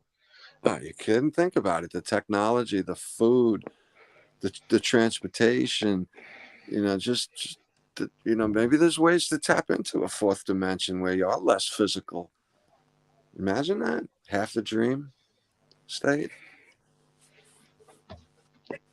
Even some of the technology that we have back from the 60s with the SR-71. I mean, that thing is amazing, and it's 60 years old now. What else have they created since then that we don't even know about? Yeah. Well, they created bricks that do 17,000 miles an hour. Space shuttles and ISSs. Right? Yeah. Flying bricks, guys. That's with no aerodynamics in outer space in a vacuum. Yeah, we talked about Operation Bluebeam, and I think that might be part of the fake alien invasion if it does happen in our lifetime. But there could be other technologies that's just human technologies that's far advanced from what we know, because it's been hidden and it's been operational in the other lands that we just don't know about. I think that's a possibility. Sure. Yeah, they could be tested. They could have been testing Bluebeam, 50 or 70 years ago in Tahiti somewhere, right? Or, yeah, for all we know. But those holograms are, from what I've seen on television, I never saw any in real life, but they look pretty amazing. They're like 3 stories tall, or size of buildings. Oh yeah, imagine the Vedics. How old are the Vedic literatures and texts? And they speak about vimanas, the technology of flying machines, right? And some of these machines called vimanas looks like those temples in India, like a shape of a pyramid, right? Some say that it also represents some of the vimanas. And they speak about that these humans had to go around the vimanas, maybe they had to take 3-4 rounds before they could enter the craft, because it was like they had to adapt to the magnetic fields of the craft before getting inside, because they would just, and this we are speaking about thousands of years ago. So what exactly it says about these vimanas? Like the Vedic text refers to flying saucers, UFOs, or vimanas traveling throughout the Earth's skies. In some cases, these flying saucers were so large as to actually be cities inhabited by thousands. The inhabitants of these flying saucer cities were given a wide array of names by the Vedics. Example, Asuras, Devas, Gandharvas, etc. Some appear to be indigenous to the earth insofar as they controlled a particular city or region, while others were visitors from other realms or dimensions called lokas. Lokas are the realms, different realms. It's literally telling you that there's a communication and there is a movement of between different realms of not only gods but even humans.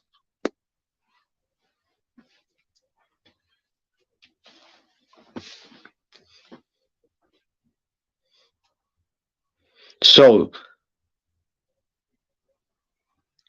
if this of the Vedic source are reliable and true, then the ancient India was an open galactic society. Interdimensional or inter-realm, we could call it in our sense. Yeah, go ahead. What made me think of when you said he had to do something before he got in. was maybe he had to do like mudras and a meditative state and get into a right vibration. Exactly. Right? Exactly, Okay. because the frequency and the vibration of the craft was so maybe high charged that maybe you would just blow up if you near it. Right? Yeah, like a almost like a direct energy weapon. It just, you couldn't handle the vibration. Interesting. Exactly.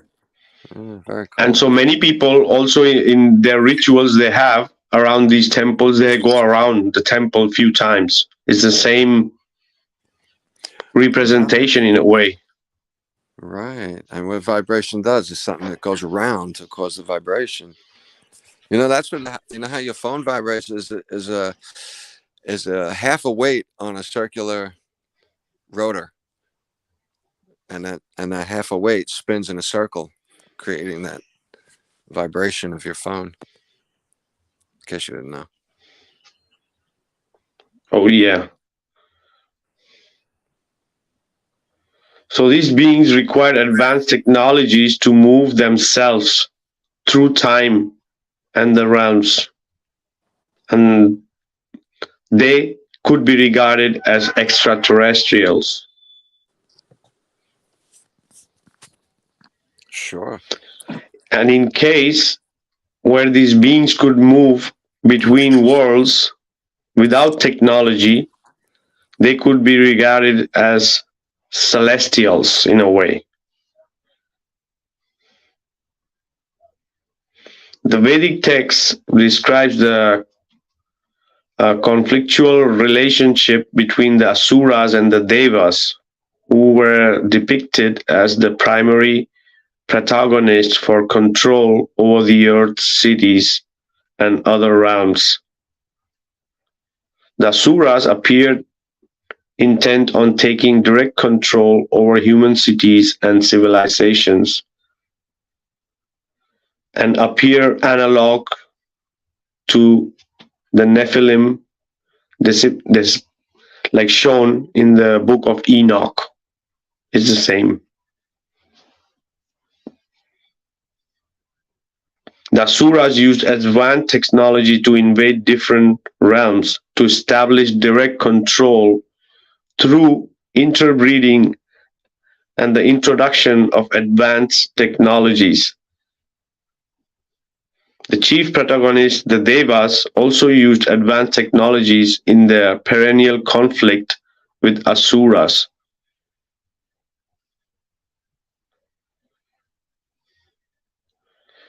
In contrast to the Asuras, however, the Devas were intent on establishing what they call the Santana Dharma, eternal law, which is supposed to be about the Vedic teachings, where righteous human rulers were in charge of the earth's different kingdoms and civilizations. The Devas did not appear interested in ruling directly the earth, and were content in ruling over their own world or realms called Devaloka. Like they don't have interest in controlling the humans. And they're saying this from thousands of years.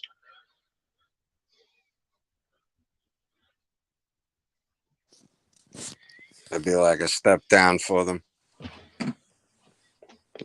Exactly. It's like it's a waste of time in a way. Maybe before they were living together, right? In the times when the Asura had overrun the earth. Go ahead. Someone said something? Gene, you were saying something, brother? Nah, not me, bro. Okay. In times when the Asura had overrun the earth and the Devaloka itself, the Devas appealed for help from the celestial entities. The celestials were typically the physical embodiment of incarnation of one of the three key Vedic gods, Shiva, Vishnu, and Brahma, or of a feminine divine being, the Devi or Shakti. The Puranas give numerous accounts of how the celestial would intervene in a time of cultural degeneracy to restore the Sanatan Dharma and help the Devas in their perennial conflict with the Asuras. Yeah, that's really like it's speaking about battles with UFOs and flying cities. So where do you think all these people have ripped off from? Where do you think? These people have brains to invent all these things, including the Star Treks and the Avatar and everything. This is all rip off. Okay, not this only. Many of the science we have today in the Western world is all a big rip off from the Eastern culture. Sorry, I'm not being arrogant.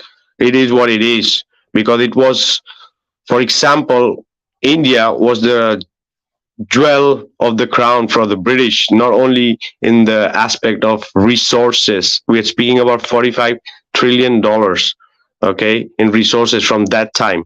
Okay, the whole intellectual understanding and science, psychology, and everything is being ripped off, copied, and said had been discovered in the West. Okay, so everything,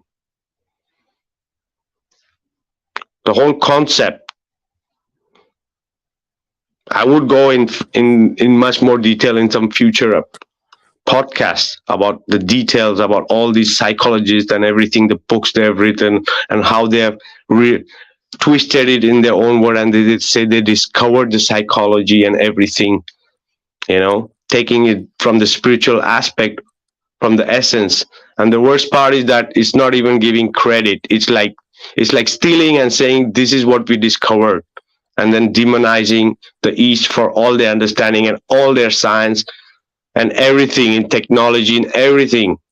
Medical.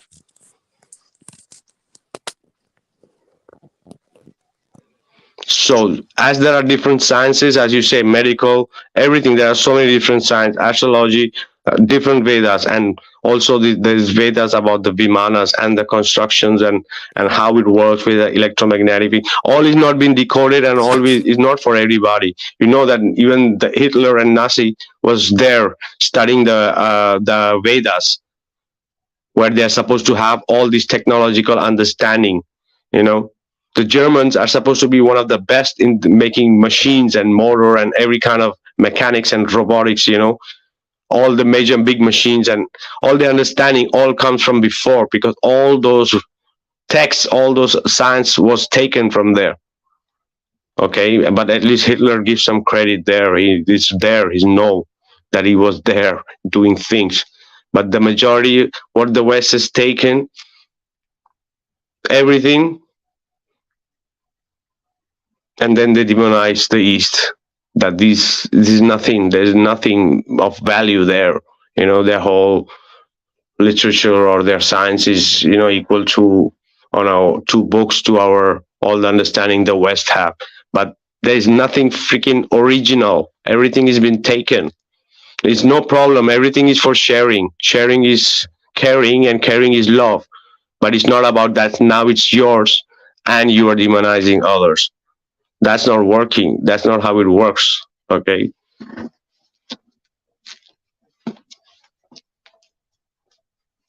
I would go in detail in some of the podcasts about all the technology, all the science, and the scientific thinking from where it began. Scientific thinking, no science that we have today. No, it's theory on top of theory. Unproven.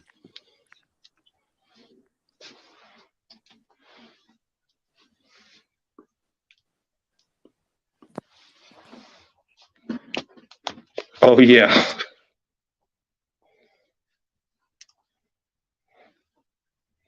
So, just as the book of Enoch described the archangel Michael stoking conflict between children of the extraterrestrial factions to rid the world of degenerate civilizations, so too Krishna performed a similar function according to the Bhagavad Puranas.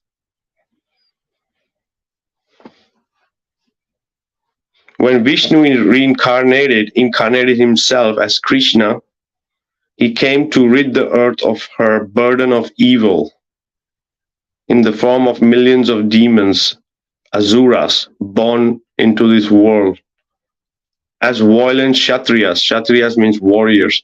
He stoked the greatest war of the age between the forces of good and evil, at which Yudhashthira Pandava legions decimated the Kuravanas at their immense host.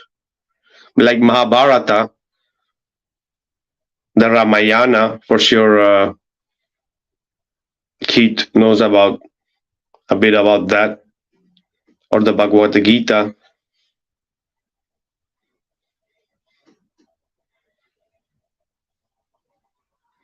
So, the Mahabharata is supposed to be a great war involving advanced technologies led to the dissemination of Asura dominant kingdom in ancient India. Numerous references in the Mahabharata refers to the destructiveness of the advanced weapons used, some of which appeared to be atomic in nature, as evident in some of their texts.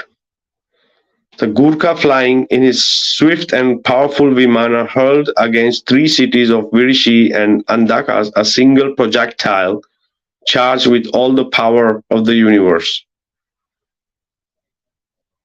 So they're speaking about advanced technology to fight, to control, to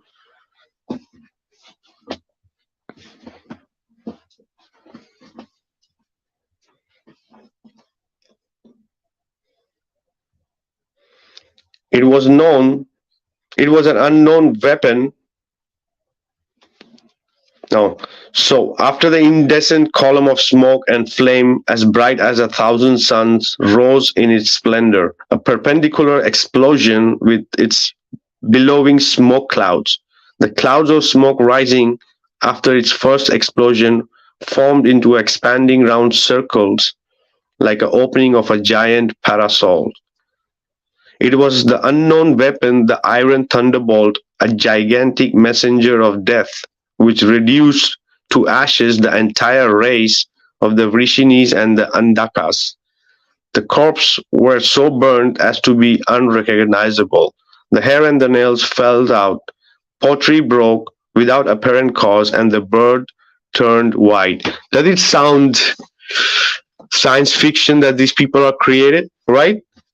With all the nuclear war, and they try to scare us and everything. Yeah, it's all a rip-off from there, literally,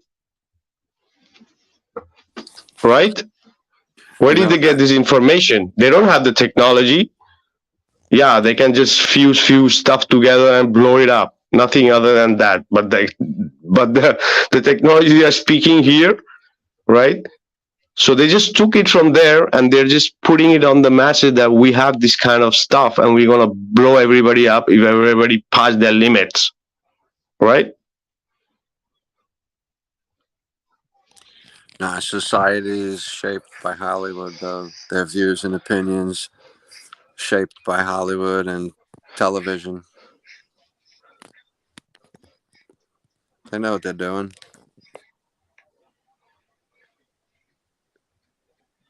Oh, yeah.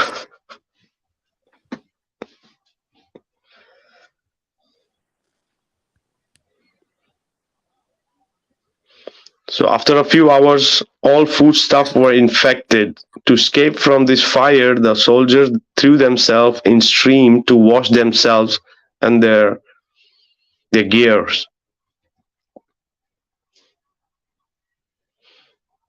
So it almost sounds like an ancient nuclear warfare and indicates how advanced technologies were routinely used in the Vedic India for destructive purposes. It appears that the celestials, such as Krishna, intervened to bring about the end to the civilization that had not found the right balance between advanced technologies and higher state of consciousness. Right. So they had the technology, but they weren't coming from their heart. Sounds like that to me. Oh, yeah. Like what's going on right now. They got the technology, and they're certainly not coming from their heart for us. Maybe for them.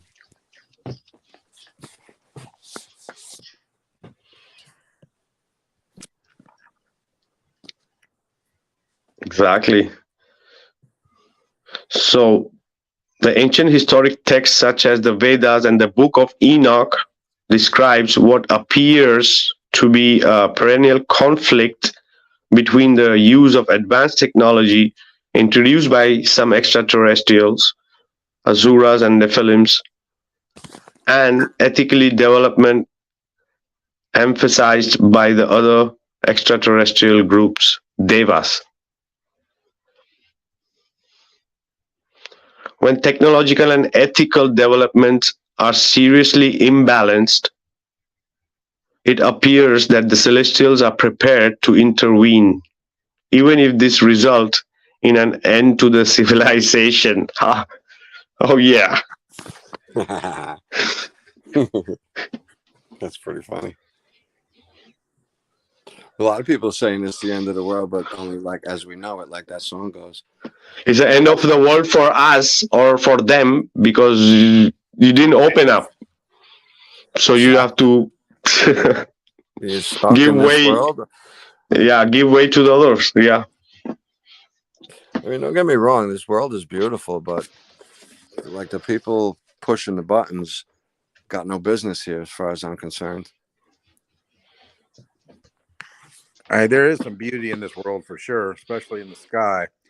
But I look around at so many of the places that seem to be obliterated by kind of technology or heat from the past, and it seems evident to me. Even before I became a flat earther, I looked around like, geez, it's like we're living on the ruins of another world.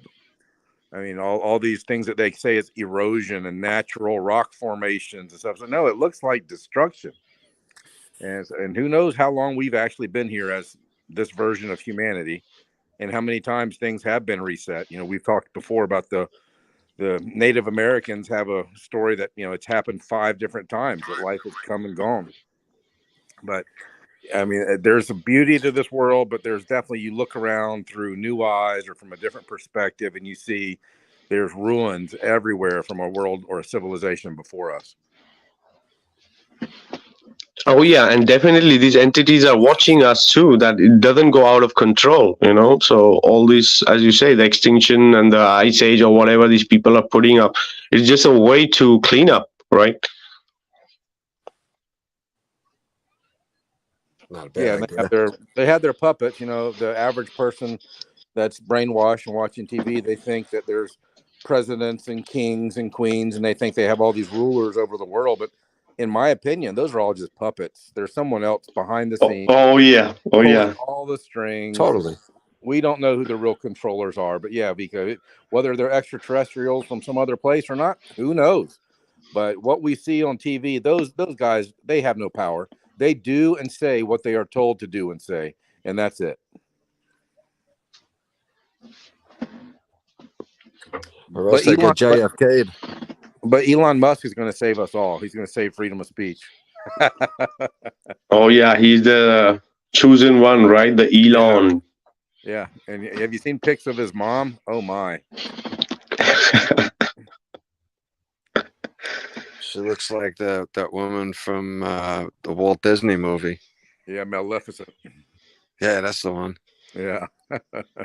Oh yeah, this alien agenda really favors them a lot, you know, to sell their BS, right?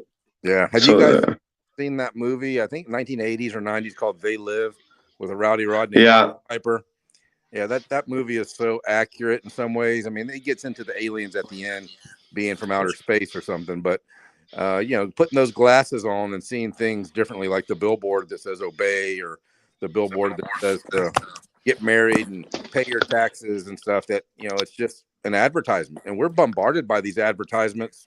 Driving out, you can't drive down a highway anywhere in America without being bombarded by advertisements. No, they got 50-foot televisions up on the highway now. Wow. Oh, yeah. It's a joke. And there's some truth behind those glasses also, Keith, that there's a chemical called dicyanin. And when sandwiched in between two pieces of glass properly, it supposedly lets you see the energy body of the people. Yeah. Right. So is the thing, they're putting on the glasses or opening the other eye is the same thing. Very much so. You see right through the physical body into the mind and their intentions and where their heart is and where their heart's coming from. And that's like a vibration like animals might have, like when a dog don't like someone. Maybe not 100% Exactly. accurate. Exactly. It might not be 100% accurate, but dogs, no pun, but dogs can be spot on. And cats and, just animals. They're creatures. They're in that field. And I wouldn't be surprised if their pineal glands way bigger than ours or way more functional, even if it's smaller, possibly. Yeah, my wife and I were taking a walk, which, just the two of us with no kids, which is so rare. We actually had a babysitter. We went for a walk in the morning through a nature trail, and first time ever, I've seen Florida gray foxes lots of times, but a red fox came walking right across the path, 10 feet in front of us, and didn't see us at first. Yeah, and so my wife, is definitely into that and looks up spiritual meanings of animals and such. But, there's a scripture in the book of Job in the Old Testament that says, "Go to the animals and they will teach you." And I think there's so much wisdom there to look at animals and how they live and what their instincts are and see what we can learn from that. But, the fox thing this past week was really cool. Oh, that's great. Beautiful animal, I bet, too, huh? To get such a nice close-up view real quick. Yeah, I mean, I grew up here in this city the last 40, I'm 52. I've been here since I was 5. So 47 years I've been in the city. And that trail that we saw the fox on was in my home neighborhood. I spent hours as a kid back in that trail and have never seen a fox back there before. But, when some certain animals, especially rare like that, maybe present themselves to you, perhaps that's spirit giving you some kind of message or direction for your life. Yeah, that's a wink from, I don't know. I still debate whether or not plants and animals are higher spiritual beings than we are. And that's how I think. And that could be a wink from the universe to see something like that.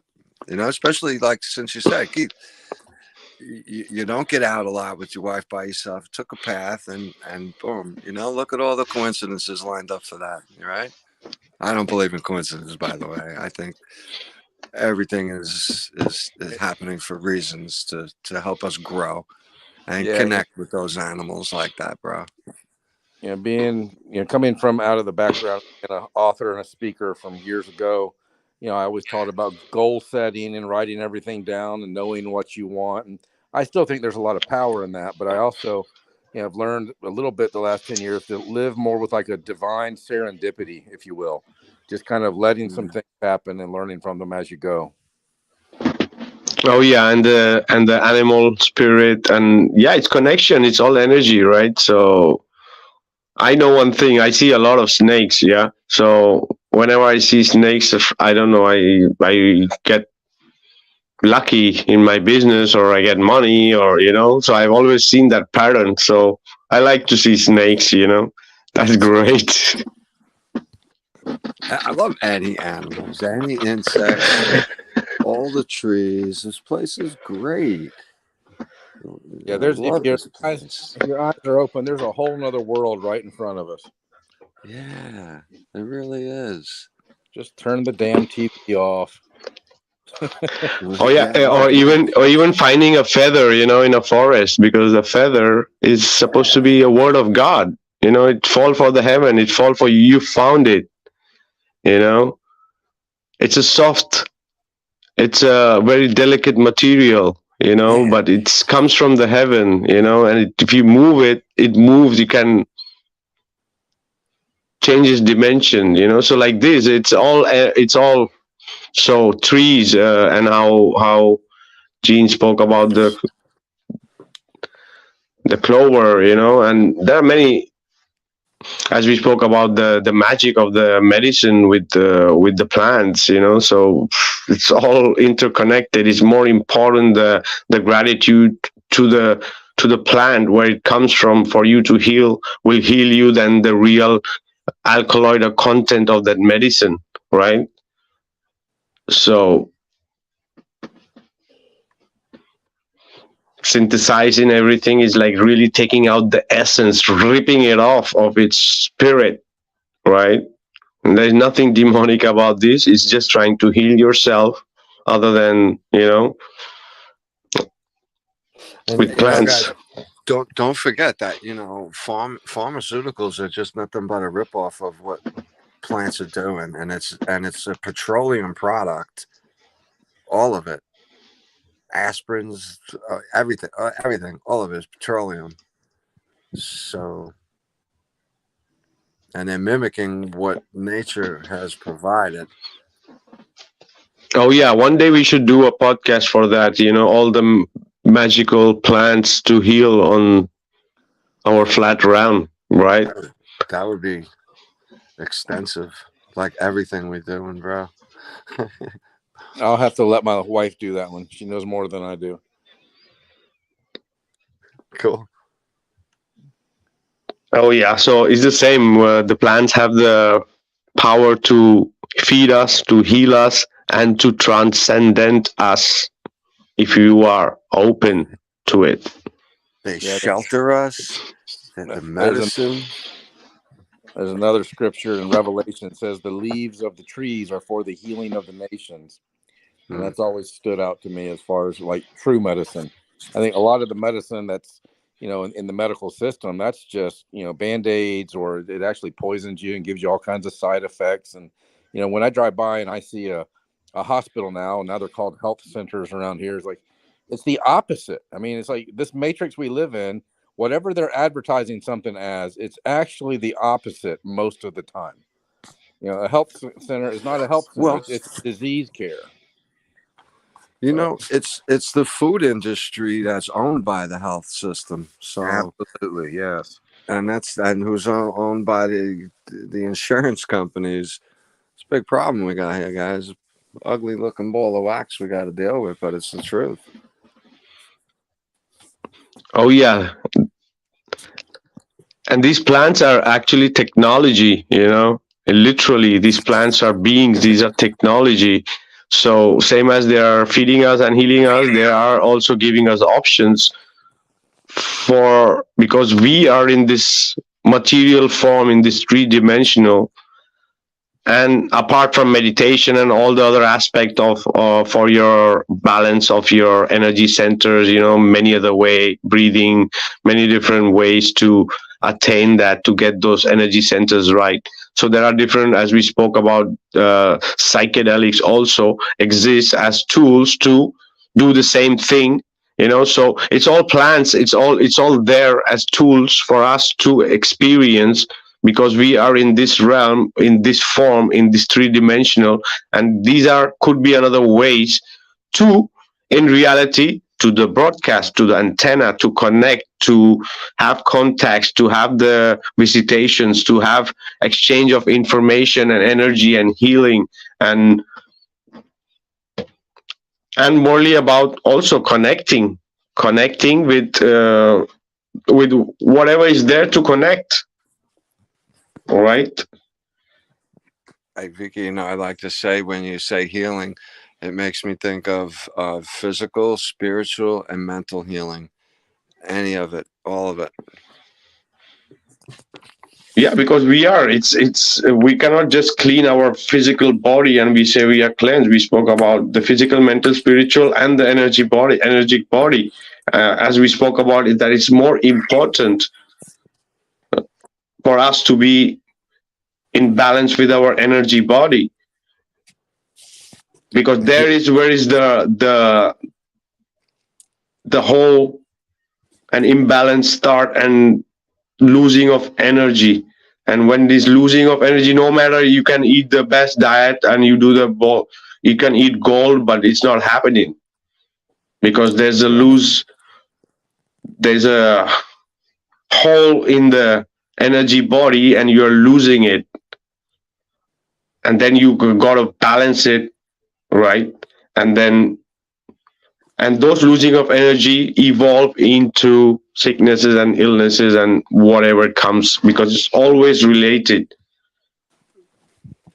Because there's so much of accumulation of energy and thoughts which are unsolved, manifest in different ways physically, for you to say, hey, look inside, there is things that needs to be, and when it's too much ignored, can evolve in serious stuff.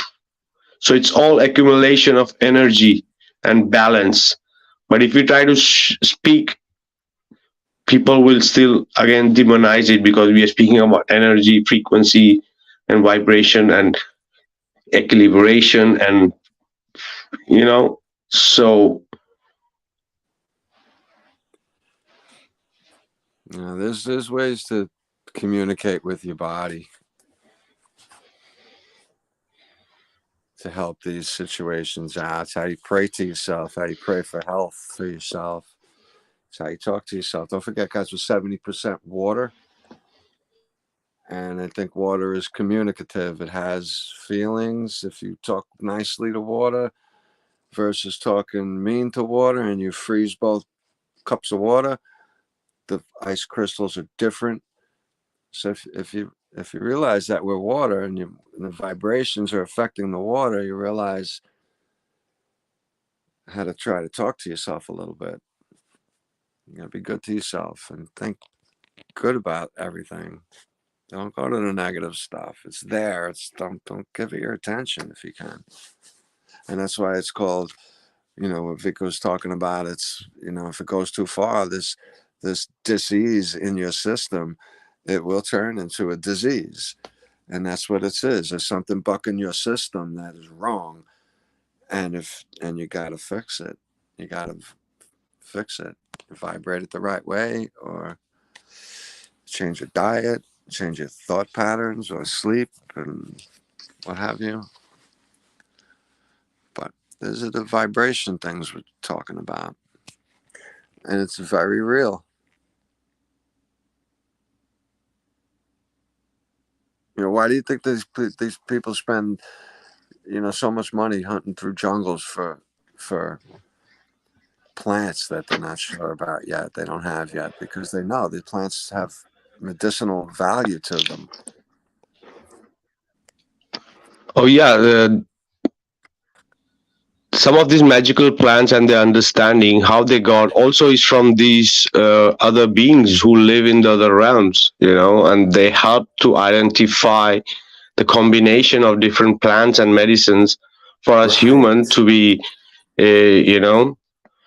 No, exactly, because we've said stuff like this too, because what if it's just little tweaks of things? And if you don't know to put one with one to get two, if we were never taught 1 + 1 is 2, we would never know that.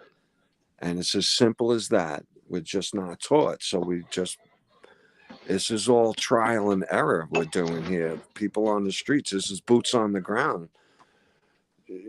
Decade after decade now, since people trying to hand stuff down from ages ago that are getting washed out, since they took all the information about the herbal healing out of the system, like the burning of libraries of Alexandria. They took all those books out of the school system very long time ago when the Rockefellers bought the place.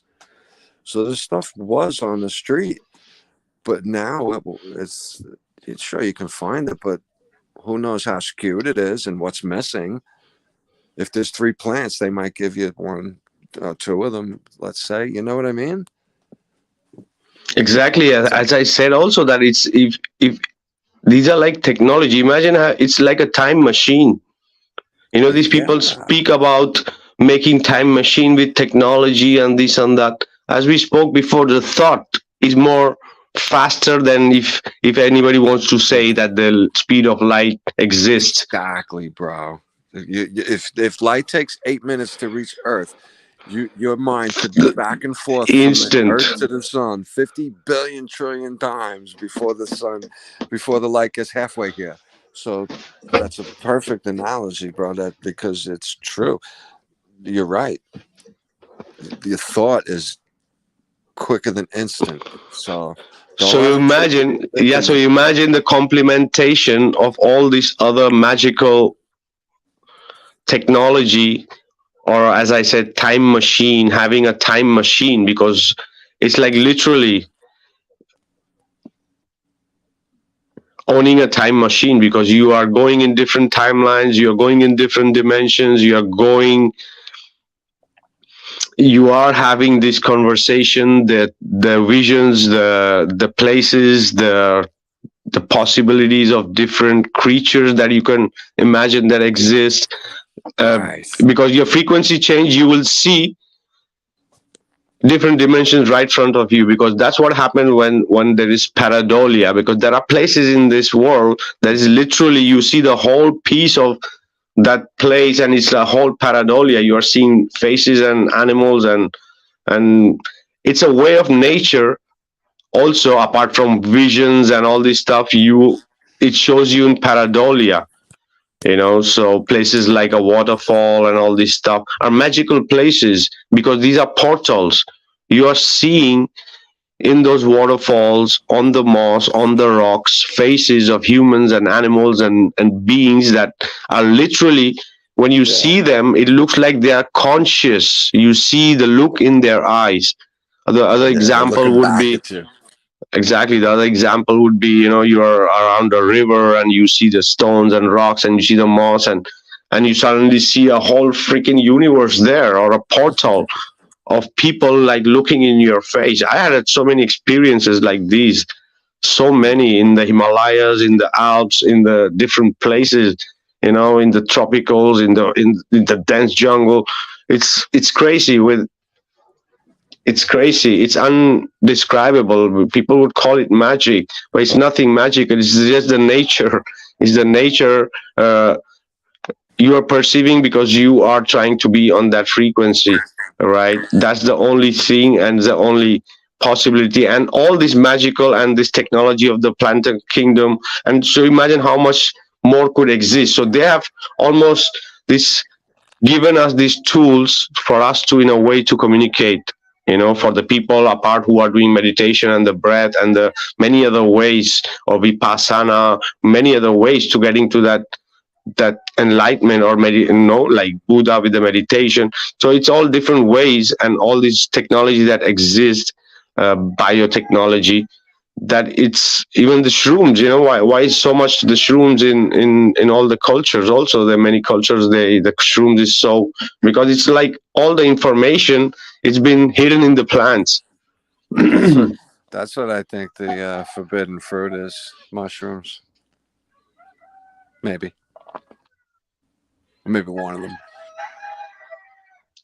Oh yeah, there was some people with agnostic things speaking about the Amanita muscaria, the red and white mushroom, as comparing with the Jesus. And when this mushroom opens and the rain falls, the water become red, and that's supposed to be the wine. So it's but the thing is, all the information and every magical plants are found in different worlds have the information of that civilization or that race. Okay, so incredible. That's an incredible thought. Oh yeah, it's the people who can literally see, and you try that, what I'm saying, in a way that different places, you're gonna get that information. So imagine how wide aspect of because there's so much of information there happen, energy and vibration that pass in that place, that is there, absorbed by these plants, and is accessible. So it's a way of using this tool And as I was speaking about before, as the pineal gland and all the connection, and there the possibilities of connecting with these extra races and all. That's why it's possible for people to have these experiences, and for a human being to connect and to heal and see more part of the world, because it's not only what we see with our two eyes, so that changes a lot in our way we see life, because we know we live forever. We are energy, we are light. Also, as we spoke about, this material is time being, so this technology helps you also to understand that. And if the people who are doing it through meditation, they do understand that too later in life, that we are, in a way, all of us eternal, in a way. And to understand that the difference between a body and a soul, it's very difficult for people to understand the difference. People think, yeah, I have a body, I have a mind, I have a soul, I love everybody. It's not only that, okay? It's the day you really understand the difference between your body and your soul, the life changes a lot. You're gonna see it with another eye, everything around you, and nothing gonna bother you, because everything is part of the play. Everything,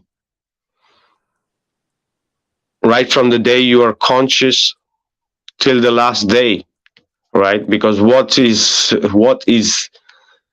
death? Death is the process of dying. Because if we are born, we have to die. It's nothing bad or negative about that. And it's a portal. We come through one portal and we have to exit to another portal, right? So all these things, when we understand on a deeper level, we apply to the life, and things is different. You start living on a different frequency, and things around you could happen and it doesn't affect you. When there are people who speak about they're going to be like, in the fifth dimension, things are going to change. Maybe some people are on that level and they understand, and they trying to tell us.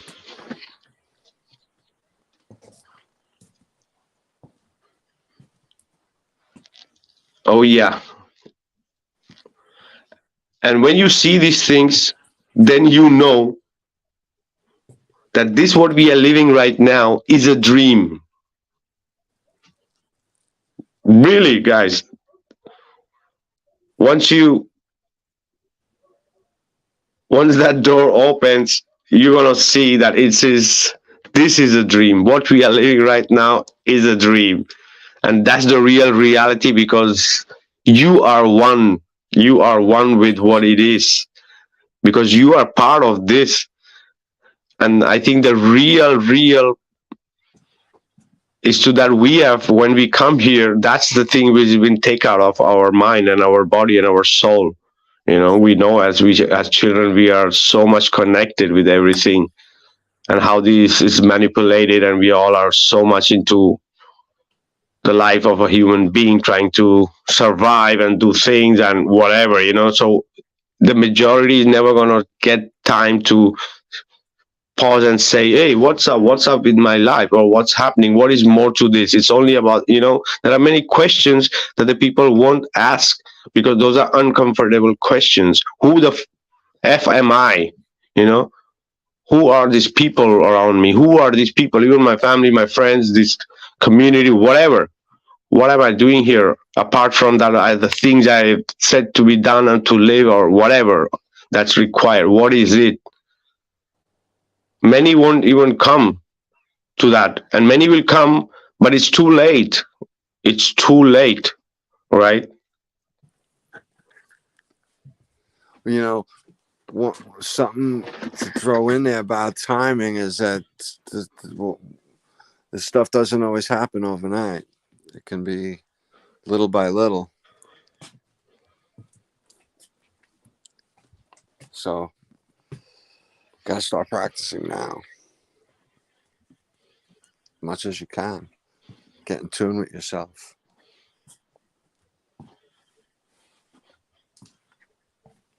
Oh yeah.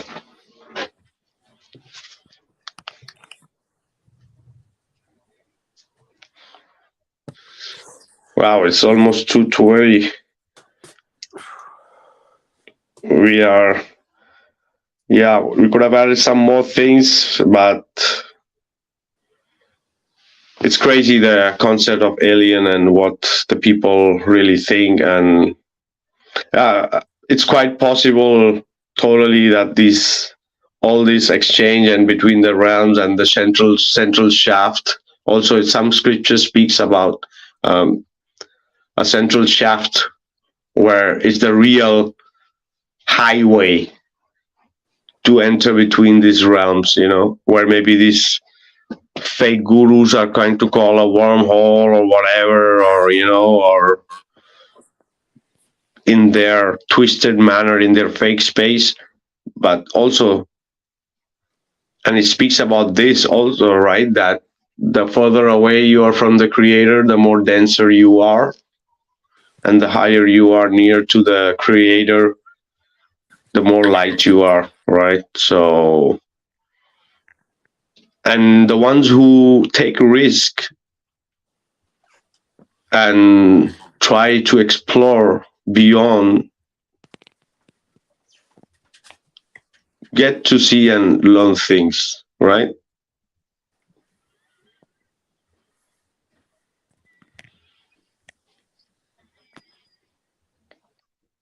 More than we could imagine. Answers to the questions we didn't know existed, right?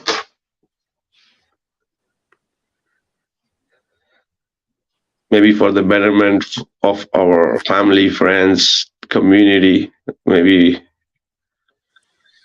for the world, right? So Absolutely, like a healthy community type of system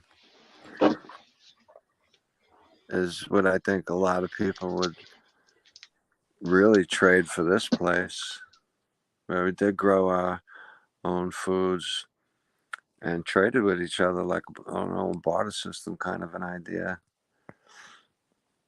I think that could work if a lot of this kind of the stuff from this projected world was let go of. If a lot of the physical ideas of what makes this world a happy place was let go of, I think a simpler system of having a farm with everybody around, enjoying each other's company could really work.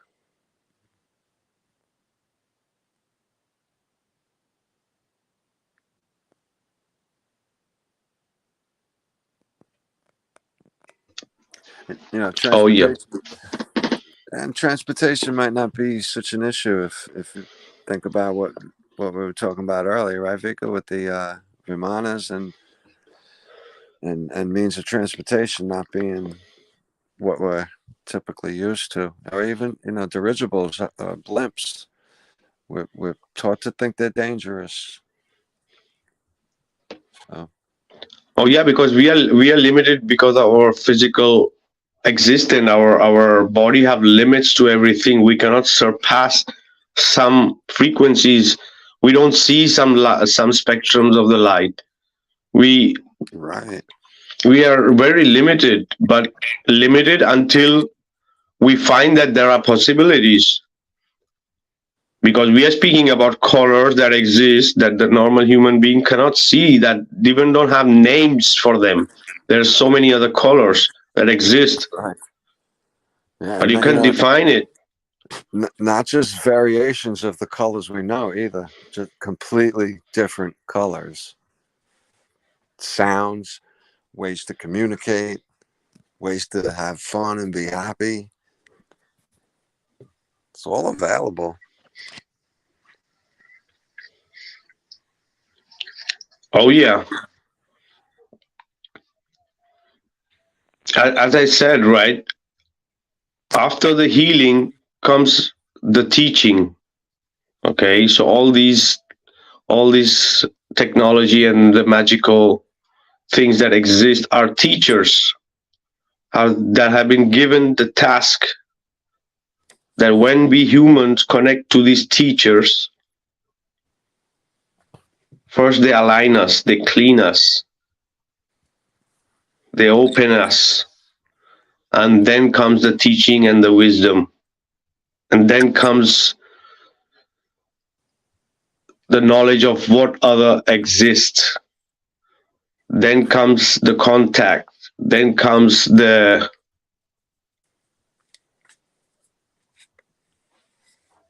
gifts,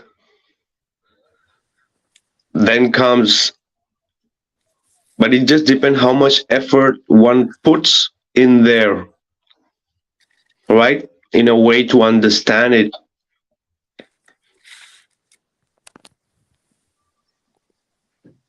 I have seen and been places in that sense, because for me it's a time machine. But people would really think it's all fantastic and it's all science fiction, or I'm making things up. Sounds even like a location machine where time doesn't even really exist. Exactly, time doesn't exist in when you are in that real essence of yourself, because everything is just be, right? It's just exist. There is no time. You are no man, woman, you are no kid, you are no animal, you are no nothing. You are just energy as it is. It's like being in one with God, okay, to put in simple terms. And when you are once in being one with God, you see things, you see the creation, which you normally cannot see, right? So we are speaking about under realms, cities, crystal cities, beings. We're speaking about, it's crazy. It's crazy. Yeah, there's endless possibilities when you're talking about a different type of a life. If you leave your imagination open too, if you think of just alien life, like something that doesn't exist in your country could be sort of alien to you if you've seen it running around your street. Elephant running around New York City would be kind of strange. Not alien, but it's that type of an idea. Something so strange. You can't imagine it. But you should. Don't limit your imagination. Oh yeah, Atlantis. All right. Oh, you know what I wanted to bring up also is the Urbano Mont map. How about the creatures on that from 1547 or something like that? Yeah, no ice wall. The mystical culture, creatures. Right? A ton of them on that. Half human, half fish, and very interesting. Exactly. The Agartha, the Shambhala, the Atlantis, the Pandora, everything, right? And look at all the ancient cosmologies that had all the deities they were talking about. You can count some of those too, I would imagine. Oh yeah. And almost all of them had it. Different, like different levels, different meanings. Some of them are for different aspects of life, different emotions, plants, healing. Well, it was fantastic. All the different. I covered a lot of it tonight, just in the plants alone. You can't call them alien, but they are magic in this place. And you said it once, Vikka. I remember you saying plants will heal things that don't even exist yet. And I'm like, wow, that's so cool, because they do find the cure before they make us sick with something that they could get. I'm convinced of that one. They're not going to let something out, give it to us if they're going to fall, if they're Oh, going to fall victim. exactly. There are millions of species of plant that like they don't know, because those, it's not supposed to be known now. It's going to be known when the time comes, when it's needed to, right? When in the future it's going to be some kind of illness that needs to be fixed, because the mother nature is wise, right? Mhm. It's there for the generation and the future, right? And whatever was there in the past, and our understanding of the medicine and how we wanted to cure ourselves, right? Right, exactly. And cure ourselves with mental and physical and spiritual things through the plants. Exactly. And the other thing is the psilocybin and some of them had this combination of this plant technology. The main ingredient is called dimethyltryptamine. We spoke about some time, right? DMT, dimethyltryptamine, right? So if you, yeah, go ahead. Isn't that in the human system? Also, yeah, that's what he's speaking about, no, the pineal gland, and that it's once that liquid reaches up our pineal gland, we release a DMT in a way, right? But it's very minute. That's why we sometimes could have lucid dream, or the thing is, we dream is because of our pineal gland, because once we close our eyes, there is no outer source of light for us to have that image. Everything is images, right? We That's see right. we see in 2D and 3D, but when we are sleeping, the inner light, the crystal, the pineal gland is what helps us to see those dreams, because it creates that light inside. That's right. That's where you get your colors from. That's how you can see the colors. If you can see colors in your mind, you know your light is lit because it's lighting the colors. Right? Exactly. Mm-hmm. So the word dimethyltryptamine, DMT, we could call it divine movement of truth, but what it means, Dimitri, there's also a name called Dimitri. I don't know, in France, or there are some names which called Greek, Dimitri I think. also. I believe that. Dimitri, yeah. Yeah, it's a So, Greek name from what I know. so it's the matrix. It's the same thing. Okay, it's just giving you right there. The matrix. Matrix. So once you become one with the matrix, you don't need to freaking escape it, because you understand the matrix. And once you are one with the matrix, you are Neo in the matrix. And you know what Neo? You scramble the letters around to Neo. It's the word one.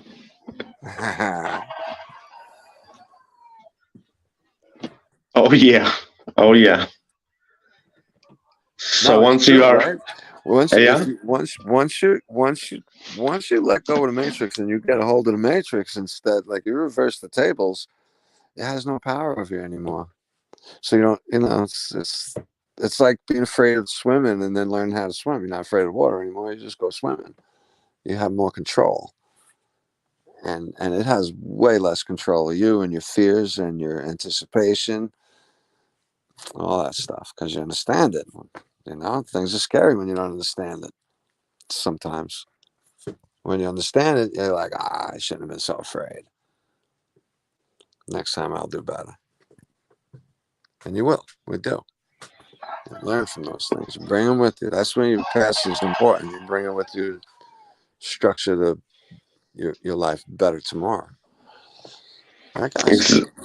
so being in the matrix and understanding the matrix, you can be instantly anywhere in the matrix, right? If there exists other matrix, you can also, right? It's the same thing. You can connect and contact with others in the matrix or in other matrix, right? So a lot of folklore and a lot of art, a lot of culture, a lot of psychology, a lot of philosophy, a lot of technology, everything comes from the other side. And these are some of the ways that the humans have been using to connect and get their information to have the answer to the problem they're having in that moment.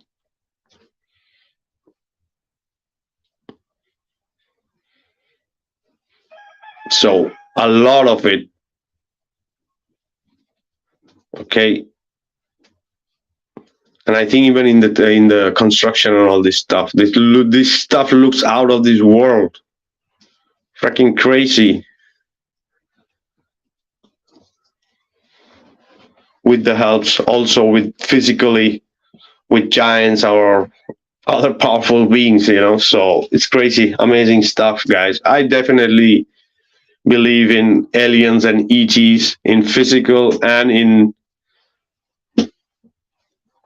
the Matrix, and I know there are a lot of people in this world who connect, who channel, who do whatever their way of connecting to and having this vision or seeing this or having the experiences. Maybe some could have a negative because of those abduction kind or being lost in the Matrix.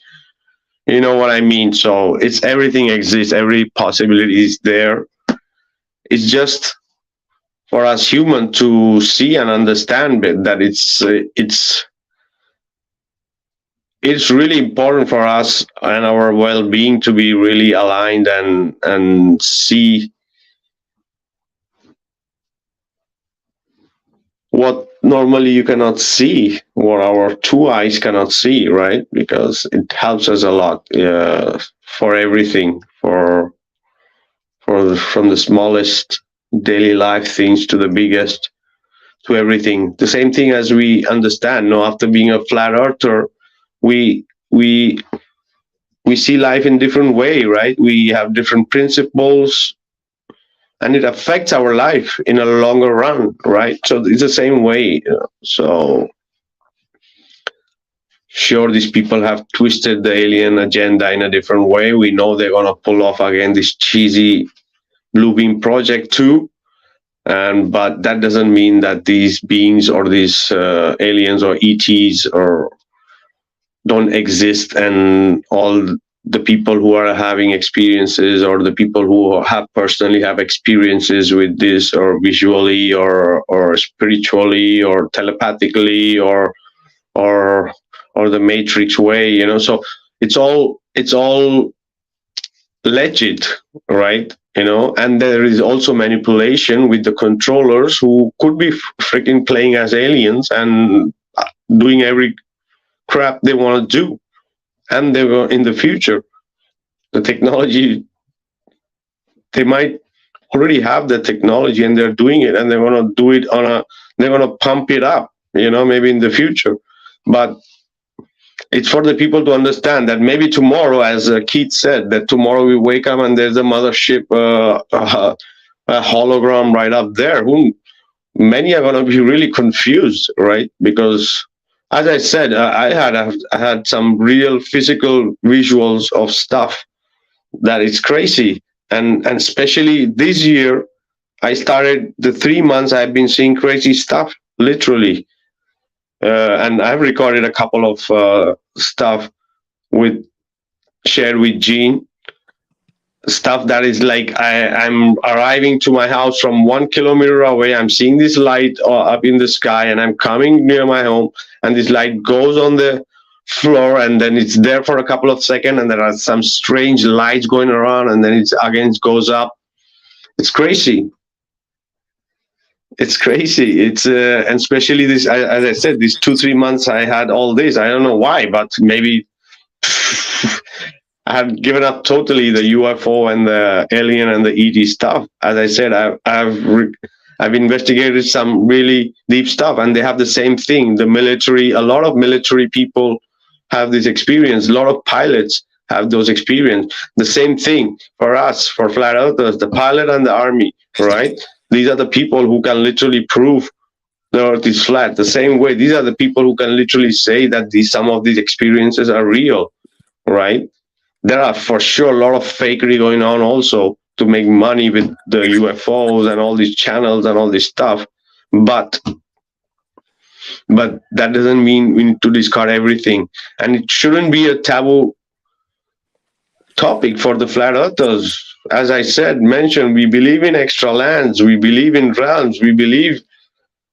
Okay, many don't believe that the earth is so wide because they think in Antarctica is the end of the earth, but that's not the case. But you know, why be ignorant, arrogant, and say we are the only human beings? As I said, there are humanoids that I cannot put in words. I have seen humanoids that I cannot put in words how to define combinations of cultures. Imagine a mix of Buddhist and Egyptian. You imagine a mix of African and some South American. You know what I mean? It's crazy. There are so many different. But I know this all sounds like very sci-fi and very fantastic, but it's not the case, guys. It's not the case.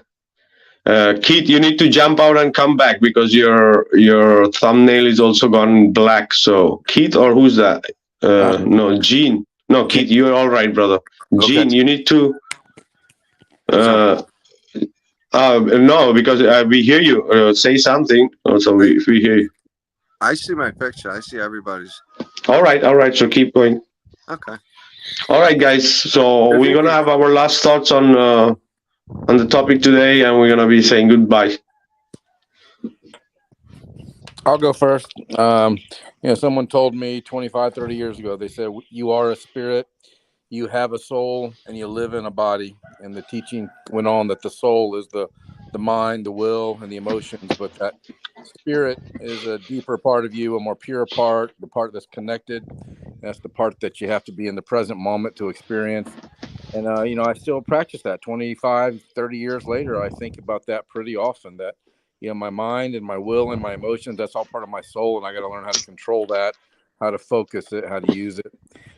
So for whatever it's worth, whoever wants to, practice with that, go for it. But this subject of aliens and ETs, extraterrestrials, yeah, I'm completely open-minded to the possibility. And I think maybe even more than a possibility, the factual evidence we see definitely of giants and other races, way beyond just angels and demons, whatever those are, whatever those entities are, or those beings, whatever energy or frequency they are. I don't know. But the fact that there's other life forms than just human, yeah, for sure. Are they from outer space, from planets billions of miles away? No, that's just heliocentric nonsense, propagating the lie that the Big Bang happened and everything's an accident, and the government knows better than you. So just go to work, pay your taxes, you'll be okay. Life is so much more than that. And I do go to work and pay my taxes, but life is so much more than that. So if you can learn to enjoy it, have more peace and more joy in your life, I think that's and more meaning. What would make your life meaningful? That's what it's really about. And I've enjoyed this journey I've been on the last 6 years. I've enjoyed being with you guys, hanging out almost with you for about a year now. And I continue to, I look forward to the other things we're going to explore and consider and learn together. So it's been a good ride. I continue to, I'll stay on this train or whatever it is, this movement of flat earth. But I tell people all the time, it's not just about flat earth. Flat earth for a lot of people is just the door to, or it's the realization that opens your eyes to there's so much more that we have been lied to about. There's so many things that we have been brought up to believe to be true that are not true. And if we'd start questioning everything, we'd start finding out some of those things. And I think truth sets you free, lies put you in bondage. Truth creates peace, lies create stress. So if you want more freedom and you want more peace, then you need more truth. So I think you get that by questioning everything. So Vikka, another good show. It's good to be with you guys tonight. Evelyn, hopefully I did not offend you earlier when I disagreed with your stance on the 1,000 years or whatever it was. Gene, always good to be with you. And I'll be with you guys again soon. Have a good one. Oh yeah, definitely, Keith. Thanks for being here, brother. And yeah, flat Earth and everything else is interrelated. That's why we are discussing it today too, because there's we discuss every aspects of flat Earth, be it experiments, observations, and all the other stuff, cosmology, and so there are stuff we need to discuss. We can't just sometimes keep it under the carpet, because in reality it's all interconnected, because it's in the end it's all about us being aligned and being positive, compassion, gratitude, respect, and all these things helps us. We have to understand that we are flat Earth communities from all races and all kind of beliefs, and every one have different ways of uh, seeing things. And the importance is that we all are united and we all um, get along well and spread the truth and not get lost in the misinformation and disinformation, because in the end everything counts. Everything counts. Okay, so missing on some part can want to take much more time, so sometime. And we know the time goes very fast, right? We think 100 years or 80 years, 70 years, a lot of time, but time flies by because it's been made in a way for us to. So whatever we could take with us, because maybe we didn't bring nothing with us, but maybe we could take something, right? Positive, right? Something good, right? So awesome, brother. Who's going next? I'll go next.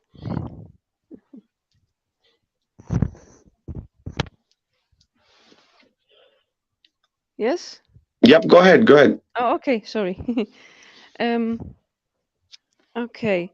What I would like to say is that there is a link between angels and aliens, and if you wanna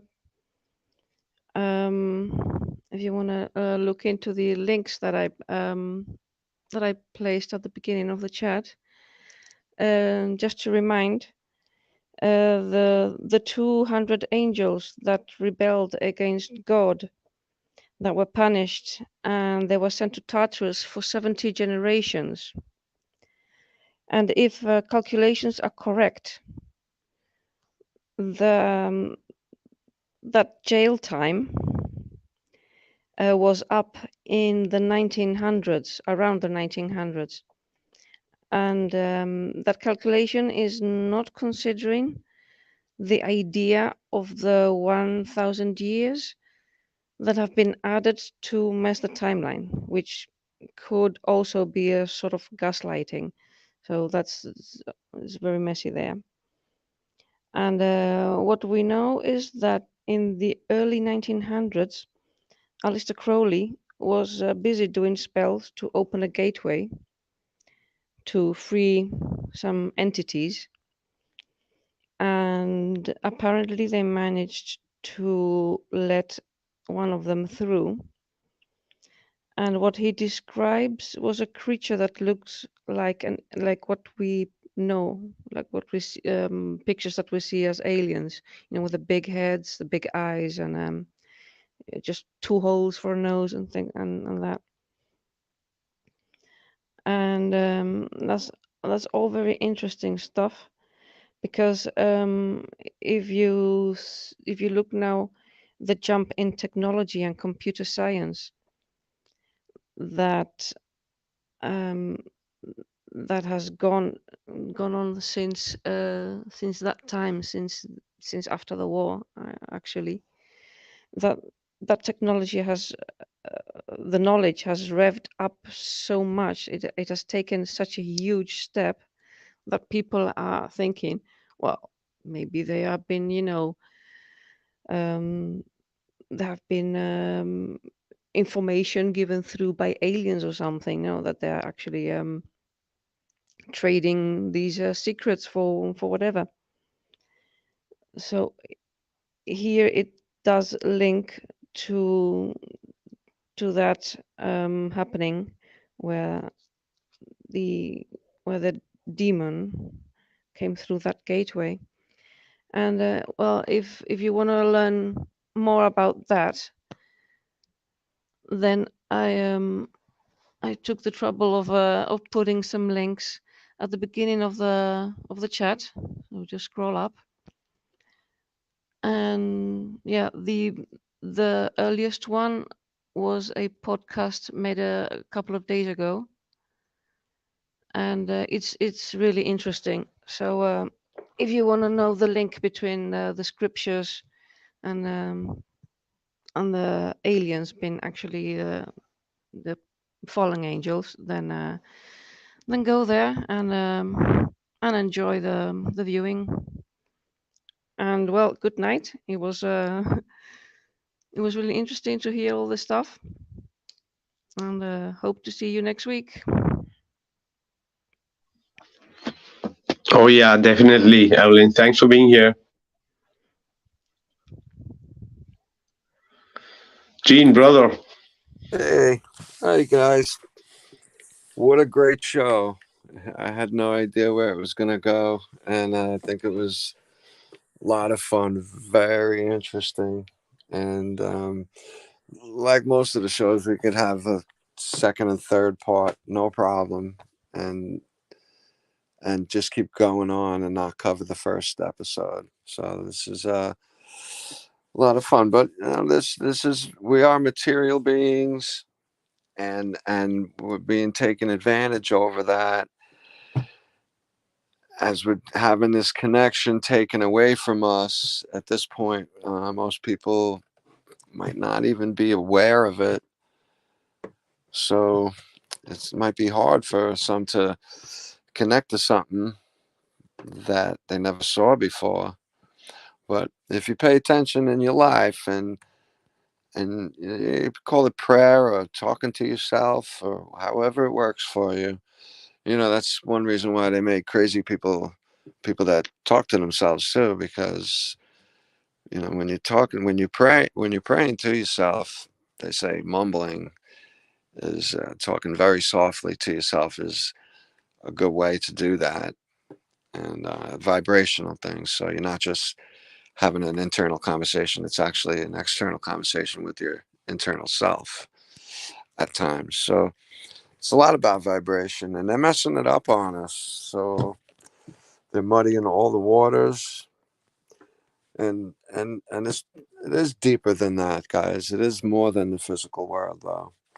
And when you look at the universe, it will look back at you, and it likes to be recognized, and it will show you more if you create a relationship like that with it. Trees, plants, animals, and within yourself and people around you. And coming from a place of the heart is real important, and that's not a materialistic place, really, when you really want the good for other people for no apparent reason, just because it's the right thing. It's a nicer world than the physical world, and it's available in the physical world when you explore that, and I hope everybody does. And the aliens, they're not coming from outer space, because there is no outer space. That's all impossible in so many different ways. It's just lunacy. But like an elephant in Manhattan would be just so unusual that maybe something like that, and that kind of an idea could be like an alien. You just don't know what it looks like enough. You haven't seen it enough, and it's just strange to what you're accustomed to. Plenty of situations where you look at Google stuff in different countries, and it's just so crazy to you what they're doing. And that could be with other beings as well. Don't forget the ring of the ice wall that could be 2,500 miles around. And we don't even know if that ends there. I don't think it ends there. I don't limit the creator of this magical world. As messy as they got this place, as muddy as they got the waters right now, the confusion going on, this place is just amazing all over, with all the life and the great stuff that does come out of everybody. So I like to keep a positive attitude, and you guys all help me. I thank you all the time. Yeah, Vikka, Keith, Evelyn, all you guys. Thank you always for helping me to express some of my thoughts on these conversations that I think really ought to be happening on in living rooms and tables and dining rooms all over the place. So that's a lot of fun, bro. I appreciate getting the show together, having us here.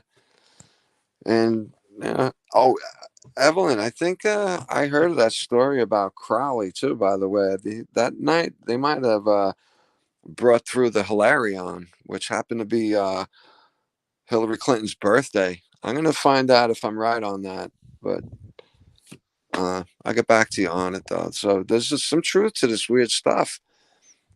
And Yes, indeed. I think he was busy with what's his face now? The he guy was from the guy Jack that started the Parsons, Walt Disney. Yeah, the one that started the Scientology church. Oh, L. Ron Hubbard. Yes, that one. Yeah. There were them Him two. and Jack They were Parsons busy and making some magic and all this serious stuff. mm-hmm. And apparently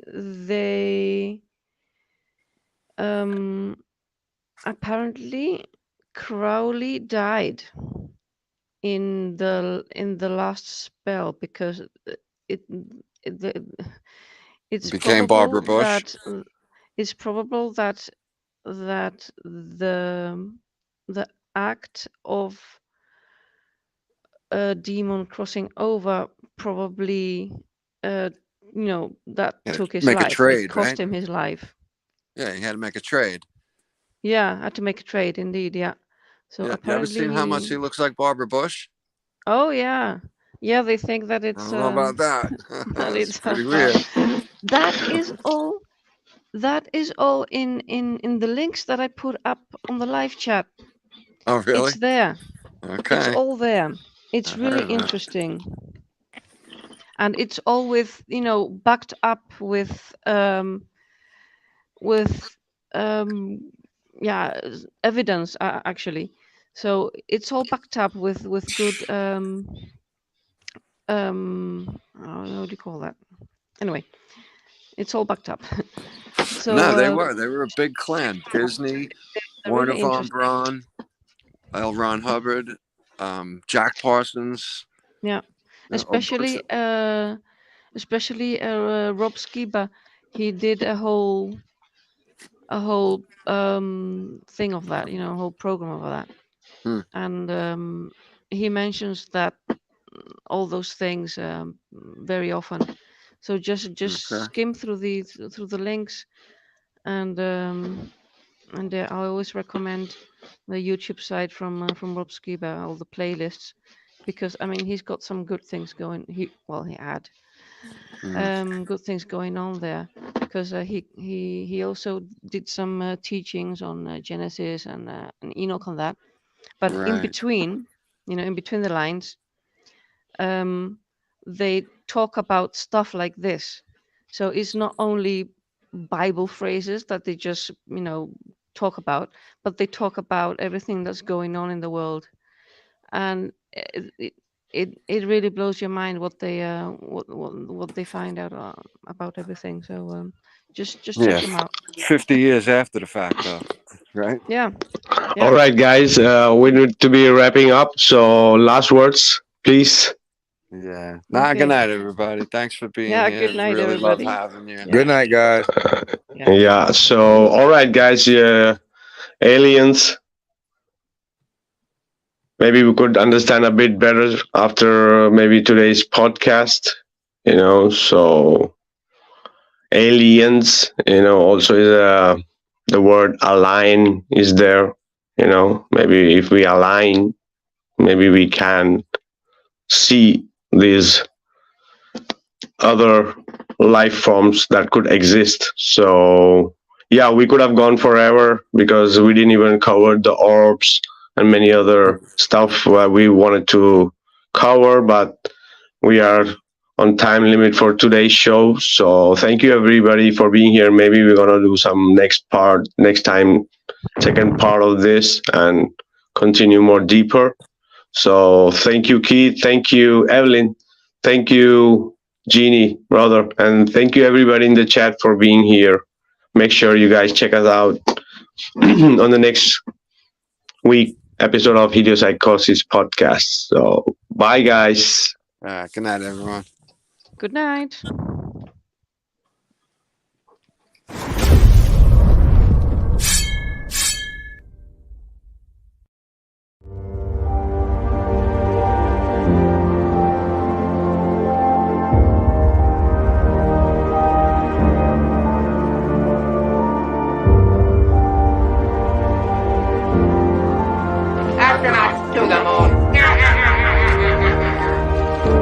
Houston, we have a problem.